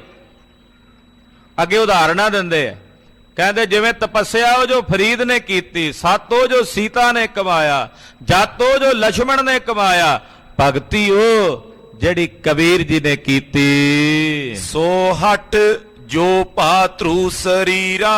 ਬੜੇ ਬੜੇ ਹਠੀਏ ਹੁੰਦੇ ਸੰਸਾਰ 'ਚ, ਪਰ ਹੱਠ ਉਹ ਜੋ ਭਗਤ ਧਰੂ ਨੇ ਆਪਣੇ ਅੰਦਰ ਧਾਰਨ ਕੀਤਾ। 5 ਸਾਲ ਦਾ ਬੱਚਾ ਕਿੱਡਾ ਹਠੀਆ ਬਣ ਕੇ ਗਿਆ ਘਰੋਂ ਛੱਡ ਕੇ, ਇੱਕ ਪੈਰ ਦੇ ਉੱਤੇ ਖਲੋ ਕੇ ਤਪ ਦੀ ਸਾਧਨਾ ਕੀਤੀ। ਕਹਿੰਦੇ ਹੱਠ ਉਹ ਜਿਹੜਾ ਧਰੂ ਨੇ ਕਮਾਇਆ। ਸੋ ਗ੍ਰਸਤ ਜੋ ਆਦਮ ਕੀਆ। ਕਹਿੰਦੇ ਗ੍ਰਸਤੋ ਮੁਸਲਮਾਨਾਂ 'ਚ ਇੱਕ ਫਕੀਰ ਹੋਏ ਇਬਰਾਹੀਮ, ਉਹਨੂੰ ਆਦਮ ਕਿਹਾ ਜਾਂਦਾ ਹੈ। ਕਹਿੰਦੇ ਗ੍ਰਸਤੋ ਜੋ ਆਦਮ ਨੇ ਕਮਾਇਆ ਹੈ। ਜੋਗ ਸੋਈ ਜੋ ਗੋਰਖ ਲੀਆ। ਯੋਗ ਉਹ ਜਿਹੜਾ ਗੋਰਖ ਨੇ ਧਾਰਨ ਕੀਤਾ। ਕਹਿੰਦੇ ਯੋਗ ਦੀ ਕਮਾਈ ਗੋਰਖ ਨੇ ਕੀਤੀ ਹੈ। ਤਿਆਗਨ ਸੋਏ ਜੋ ਭਰਥਰ ਕੀਨੋ। ਤੇ ਕਹਿੰਦੇ ਤਿਆਗ ਉਹ ਹੈ ਜਿਹੜਾ ਭਰਥਰੀ ਨੇ ਤਿਆਗ ਕੀਤਾ, ਸਭ ਕੁਝ ਤਿਆਗ ਦਿੱਤਾ, ਘਰ-ਬਾਰ ਸਭ ਕੁਝ। ਕਹਿੰਦਾ ਜਿਨ ਕੋ ਨਿਤਮੋ ਚਿਤਮੋ ਚਿਤਮੋ ਤਿਨ ਕੀ ਰਤਮੋ ਤਨ ਮਹੇ ਰਤੀਨਾ। ਵਹਿਆਨ ਪਮਾਨ ਕੇ ਸੰਗ ਰਚੀ ਫੁਨਤਾ ਮਨ ਮੈਂ ਗਨ ਕਾਗ੍ਰਹ ਕੀਨਾ। ਅਬ ਤਾਹੇ ਤਜੋ ਜਾਹੇ ਭਜੋ ਸੀਸ ਸਸੀ ਜਾਹੇ ਕੇ। ਸਭ ਕੁਝ ਤਿਆਗ ਕੇ ਚਲੇ ਗਏ। ਕਹਿੰਦੇ ਤਿਆਗ ਸੋਈ ਜੋ ਭਰਥਰੀ ਨੇ ਕੀਤਾ। ਸੋ ਤਪ ਜਨਕ ਜਾਏ ਮਨ ਪੀਨੋ। ਤੇ ਕਹਿੰਦੇ ਤਪ ਉਹ ਜਿਹੜਾ ਜਨਕ ਨੇ ਕੀਤਾ। ਤਪ ਉਹ ਜਿਸ ਤਪ ਦੇ ਵਿੱਚ ਰਾਜੇ ਜਨਕ ਦਾ ਮਨ ਭਿੱਜਾ ਹੋਇਆ ਹੈ। ਸੰਗਰਾਮ ਜੋ ਦੈ ਸਿਰ ਲਰਿਓ। ਕਹਿੰਦੇ ਜੰਗ ਉਹ ਜਿਹੜਾ ਰਾਵਣ ਨੇ ਲੜਿਆ, ਆਹਾ ਕਮਾਲ ਦਾ ਜੰਗ ਲੜਿਆ ਸੀ ਰਾਵਣ ਨੇ, ਦਹਿ ਸਿਰ। ਕਹਿੰਦੇ ਜੰਗ ਉਹ ਜਿਹੜਾ ਰਾਵਣ ਨੇ ਲੜਿਆ। ਸੋ ਵਿਯੋਗ ਜੋ ਰਘੁਪਤ ਕਰਿਓ। ਵਿਯੋਗ ਕਹਿੰਦੇ ਵਿਛੋੜੇ ਨੂੰ, ਵਿਛੋੜਾ ਉਹ ਜਿਹੜਾ ਰਾਮਚੰਦਰ ਜੀ ਨੂੰ ਵਿਆਪਿਆ। ਜਦੋਂ ਸੀਤਾ ਨੂੰ ਹਰ ਕੇ ਲੈ ਗਏ, ਲਛਮਣ ਵੀ ਨਜ਼ਰ ਨਾ ਆਵੇ ਤੇ ਰਾਮਚੰਦਰ ਜੀ ਦਾ ਜੋ ਵਿਯੋਗੀ ਹਾਲ ਸੀ, ਵਨ ਵਿੱਚ ਜੰਗਲ ਵਿੱਚ ਦਰਖਤਾਂ ਨੂੰ ਪੁੱਛਦੇ ਆ ਸੀਤਾ ਕਿੱਥੇ ਹੈ। ਵਿਯੋਗ ਉਹ ਜੋ ਸ਼੍ਰੀ ਰਾਮਚੰਦਰ ਜੀ ਨੇ ਕੀਤਾ। ਸੋ ਸੰਨਿਆਸ ਦਤ ਉਰ ਧਾਰਾ। ਸੰਨਿਆਸ ਉਹ ਜੋ ਦੱਤਾਤਰੇ ਨੇ ਧਾਰਨ ਕੀਤਾ, ਸੰਨਿਆਸੀਆਂ ਦੇ ਮਹਾਨ ਪਿਤਾਮਾ ਦੱਤਾਤਰੇ। ਸੰਨਿਆਸ ਉਹ ਜੋ ਦੱਤਾਤਰੇ ਜੀ ਨੇ ਗ੍ਰਹਿਣ ਕੀਤਾ। ਅਸ ਕੈ ਬੰਦਤ ਬਾਰੰਗ ਬਾਰਾ। ਇਸੇ ਤਰ੍ਹਾਂ ਮਹਾਰਾਜ ਫਕੀਰੀ ਉਹ ਜਿਹੜੀ ਤੁਸਾਂ ਨੇ ਧਾਰਨ ਕੀਤੀ ਆ, ਬਾਕੀ ਕੋਈ ਫਕੀਰ ਸਾਨੂੰ ਨਜ਼ਰ ਨਹੀਂ ਆਉਂਦਾ। ਸਤਿ ਸ੍ਰੀ ਅਕਾਲ। ਫਕੀਰੀ ਮਹਾਰਾਜ ਜੀ ਆਪ ਜੀ ਦੀ ਸ਼੍ਰੋਮਣੀ। ਇਹ ਕਹਿ ਕੇ ਪੀਰ ਬਹਾਵਲ ਹੱਕ ਨੇ ਸਤਿਗੁਰੂ ਗੁਰੂ ਨਾਨਕ ਸਾਹਿਬ ਦੇ ਚਰਨਾਂ ਤੇ ਬਾਰ-ਬਾਰ ਬੰਦਨਾ ਕੀਤੀ, ਬਾਰੰਬਾਰ ਨਮਸਕਾਰ ਕੀਤੀ। ਬਹੁ ਪ੍ਰਕਾਰ ਕੀ ਉਸਤਤ ਕਰਕੇ। ਸਤਿਗੁਰਾਂ ਦੀ ਬਹੁਤ ਉਸਤਤ ਕੀਤੀ, ਮਹਾਰਾਜ ਜੀ ਦੀਆਂ ਬੜੀਆਂ ਵਡਿਆਈਆਂ ਕੀਤੀਆਂ। ਸੇਵਕ ਪਏ ਹਰਖ ਉਰ ਭਰ ਕੇ। ਮੁਲਤਾਨ ਦੇ ਜਿਤਨੇ ਪੀਰ ਸਭ ਸੇਵਕ ਹੋ ਗਏ ਸਤਿਗੁਰਾਂ ਦੇ, ਹਰਖ ਨਾਲ, ਖੇੜੇ ਨਾਲ, ਖੁਸ਼ੀ ਨਾਲ ਭਰ ਗਏ। ਪਾਤਸ਼ਾਹ ਨੇ ਜਿਵੇਂ ਚਮੇਲੀ ਮਿਲਾਈ ਸੀ ਨਾ ਦੁੱਧ 'ਚ, ਇਉਂ ਇਹਨਾਂ ਸਾਰਿਆਂ ਪੀਰਾਂ ਵਿੱਚ ਗੁਰੂ ਨਾਨਕ ਸਾਹਿਬ ਦੀ ਭਗਤੀ ਦੀ ਸੁਗੰਧੀ ਸਾਰਿਆਂ ਦੇ ਵਿੱਚ ਸਮਾ ਗਈ ਹੈ। ਸਭ ਦੇ ਹਿਰਦੇ ਗੁਰੂ ਨਾਨਕ ਸਾਹਿਬ ਜੀ ਦੇ ਚਰਨਾਂ ਦੇ ਮੁਰੀਦ ਹੋ ਗਏ ਨੇ। ਦੋਹਰਾ ਕਰੁਣਾ ਨਿਦ ਬੋਲੇ ਬਹੁਰ ਚੇਤੋ ਨਾਮ ਖੁਦਾਏ। ਕਰੁਣਾ ਦੇ ਸਮੁੰਦਰ ਸਤਿਗੁਰੂ ਜੀ ਬੋਲੇ। ਪਾਤਸ਼ਾਹ ਸਾਰੇ ਪੀਰਾਂ ਨੂੰ ਸੰਬੋਧਨ ਕਰਕੇ ਕਹਿੰਦੇ, ਭਾਈ ਖੁਦਾ ਦਾ ਨਾਮ ਚੇਤਿਆ ਕਰੋ, ਖੁਦਾ ਦੀ ਬੰਦਗੀ ਕਰਿਆ ਕਰੋ, ਖੁਦਾ ਦਾ ਨਾਮ ਆਰਾਧਿਆ ਕਰੋ। ਬੁਜਰਕ ਕੀ ਸੰਗਤ ਕਰੋ ਲਹੋ ਸਰਬ ਸੁਖ ਪਾਏ। ਬੁਜਰਕ ਦਾ ਮਤਲਬ ਹੁੰਦਾ ਮਹਾਂਪੁਰਸ਼ਾਂ ਦੀ, ਸਤਿਪੁਰਸ਼ਾਂ ਦੀ, ਵੱਡਿਆਂ ਪੁਰਸ਼ਾਂ ਦੀ। ਵੱਡੇ ਪੁਰਸ਼ ਉਹ ਜਿਹੜੇ ਰੱਬ ਦੀ ਬੰਦਗੀ ਵਿੱਚ ਜੁੜੇ ਹੋਣ, ਉਹ ਵੱਡੇ ਪੁਰਸ਼। ਬੁਜਰਕ ਉਹਨਾਂ ਨੂੰ ਕਿਹਾ ਹੈ। ਮਹਾਰਾਜ ਜੀ ਕਹਿੰਦੇ ਬਜ਼ੁਰਗਾਂ ਦੀ ਸੰਗਤ ਕਰਿਆ ਕਰੋ। ਬਜ਼ੁਰਗ ਕੌਣ? ਜੋ ਬੰਦਗੀ ਕਰਨ ਵਾਲੇ, ਉਹਨਾਂ ਦੀ ਸੰਗਤ ਕਰਿਆ ਕਰੋ। ਲਹੋ ਸਰਬ ਸੁਖ ਪਾਏ। ਜਦੋਂ ਰੱਬ ਦੇ ਪਿਆਰਿਆਂ ਦੀ ਸੰਗਤ ਕਰੋਗੇ ਤੁਹਾਨੂੰ ਸਰਬ ਸੁੱਖਾਂ ਦੀ ਪ੍ਰਾਪਤੀ ਹੋਵੇਗੀ। ਚੋਪਈ ਸਾਹਿਬ ਭੈ ਰਾਖੋ ਮਨ ਮਾਈ। ਸਾਹਿਬ ਦਾ ਭੈ ਰੱਖਿਆ ਕਰੋ ਮਨ 'ਚ, ਖੁਦਾ ਦਾ ਭੈ, ਰੱਬ ਦਾ ਭੈ, ਰੱਬ ਦਾ ਖੌਫ ਆਪਣੇ ਹਿਰਦੇ 'ਚ ਰੱਖਿਆ ਕਰੋ। ਵਿਸ਼ੇ ਬਾਸ਼ਨਾ ਮਨ ਹੋਵੇ ਨਾਈ। ਜਦੋਂ ਪਰਮੇਸ਼ਰ ਦਾ ਖੌਫ ਰੱਖੋਗੇ ਹਿਰਦੇ 'ਚ ਤਾਂ ਤੁਹਾਡੇ ਹਿਰਦੇ 'ਚ ਵਿਸ਼ਿਆਂ ਦੀਆਂ ਵਾਸ਼ਨਾਵਾਂ ਨਹੀਂ ਉੱਠਣਗੀਆਂ, ਵਿਸ਼ੇ ਵਾਸ਼ਨਾਵਾਂ ਤੁਹਾਡੇ ਮਨ ਵਿੱਚ ਨਹੀਂ ਆਉਣਗੀਆਂ। ਸਤ ਸੰਗਤ ਨਰ ਕਰ ਹੈ ਜਬਈ। ਜਦੋਂ ਕੋਈ ਮਨੁੱਖ ਸਤ ਸੰਗਤ ਕਰਦਾ ਹੈ, ਪਾਤਸ਼ਾਹ ਕਹਿੰਦੇ ਉਹਨਾਂ ਪੀਰਾਂ ਨੂੰ, ਜਿਹੜੇ ਮਨੁੱਖ, ਜਿਹੜੇ ਨਰ ਸਤ ਸੰਗਤ ਕਰਦੇ ਹਨ, ਗਤ ਸੁਖੇ ਨ ਹੋਏ ਪ੍ਰਾਪਤ ਤਬਈ। ਪਾਤਸ਼ਾਹ ਕਹਿੰਦੇ ਸਤ ਸੰਗਤ ਕਰਨ ਵਾਲਿਆਂ ਨੂੰ ਸੁਖੈਨ ਹੀ ਮੁਕਤੀ ਦੀ ਪ੍ਰਾਪਤੀ ਹੋ ਜਾਂਦੀ ਹੈ। ਗਤ ਸੁਖੈਨ, ਗਤ ਕਹਿੰਦੇ ਆ ਮੋਕਸ਼ ਨੂੰ, ਮੁਕਤੀ ਨੂੰ। ਪਾਤਸ਼ਾਹ ਕਹਿੰਦੇ ਸਤ ਸੰਗਤ ਕਰਨ ਵਾਲਿਆਂ ਨੂੰ ਸੁਖੈਨ ਹੀ ਮੁਕਤੀ ਦਾ ਦਾਨ ਪ੍ਰਾਪਤ ਹੋ ਜਾਂਦਾ ਹੈ। ਸੁਨ ਕੇ ਸਰਬ ਪੀਰ ਪੇਠਾਂਡੇ। ਮਹਾਰਾਜ ਜੀ ਦੇ ਬਚਨ ਸੁਣ ਕੇ ਜਿੰਨੇ ਵੀ ਪੀਰ ਸਨ ਮੁਲਤਾਨ ਦੇ, ਸਭ ਮਹਾਰਾਜ ਜੀ ਦੇ ਸਾਨਮੁਖ ਉੱਠ ਖਲੋਤੇ ਹਨ। ਬੰਦਨ ਕਰੇ ਪ੍ਰੇਮ ਬਹੁ ਬਾਡੇ। ਬੜੇ ਭਾਰੀ ਪ੍ਰੇਮ ਸਹਿਤ ਬਾਰੰਬਾਰ ਗੁਰੂ ਸਾਹਿਬ ਦੇ ਚਰਨਾਂ ਤੇ ਝੁਕ ਝੁਕ ਕੇ ਸਲਾਮਾਂ ਕਰਦੇ ਹਨ। ਮਿਲ ਕੇ ਪੇ ਅਧਿਕਾਏ ਪ੍ਰਸੰਨ। ਸਤਿਗੁਰਾਂ ਨੂੰ ਮਿਲ ਕੇ ਬੜੇ ਹੀ ਪ੍ਰਸੰਨ ਹੋਏ, ਬਹੁਤ ਹੀ ਖੁਸ਼ ਹੋਏ। ਕਹੇ ਗੁਰੂ ਨਾਨਕ ਤੁਮ ਧੰਨ। ਔਰ ਮਨ ਚੋਂ ਤੇ ਰਸਨਾ ਤੋਂ ਕਹਿੰਦੇ, ਹੈ ਗੁਰੂ ਨਾਨਕ ਸਾਹਿਬ ਤੁਸੀਂ ਧੰਨ ਹੋ, ਧੰਨ ਹੋ। ਤਿਨ ਤੇ ਵਿਦਾ ਹੋਏ ਸੁਖਦਾਈ। ਪਾਤਸ਼ਾਹ ਮੁਲਤਾਨ ਦੇ ਪੀਰਾਂ ਤੋਂ ਵਿਦਾ ਹੋਏ। ਜਿੱਥੇ ਪਾਤਸ਼ਾਹ ਬੈਠੇ ਸਨ ਮੁਲਤਾਨ 'ਚ,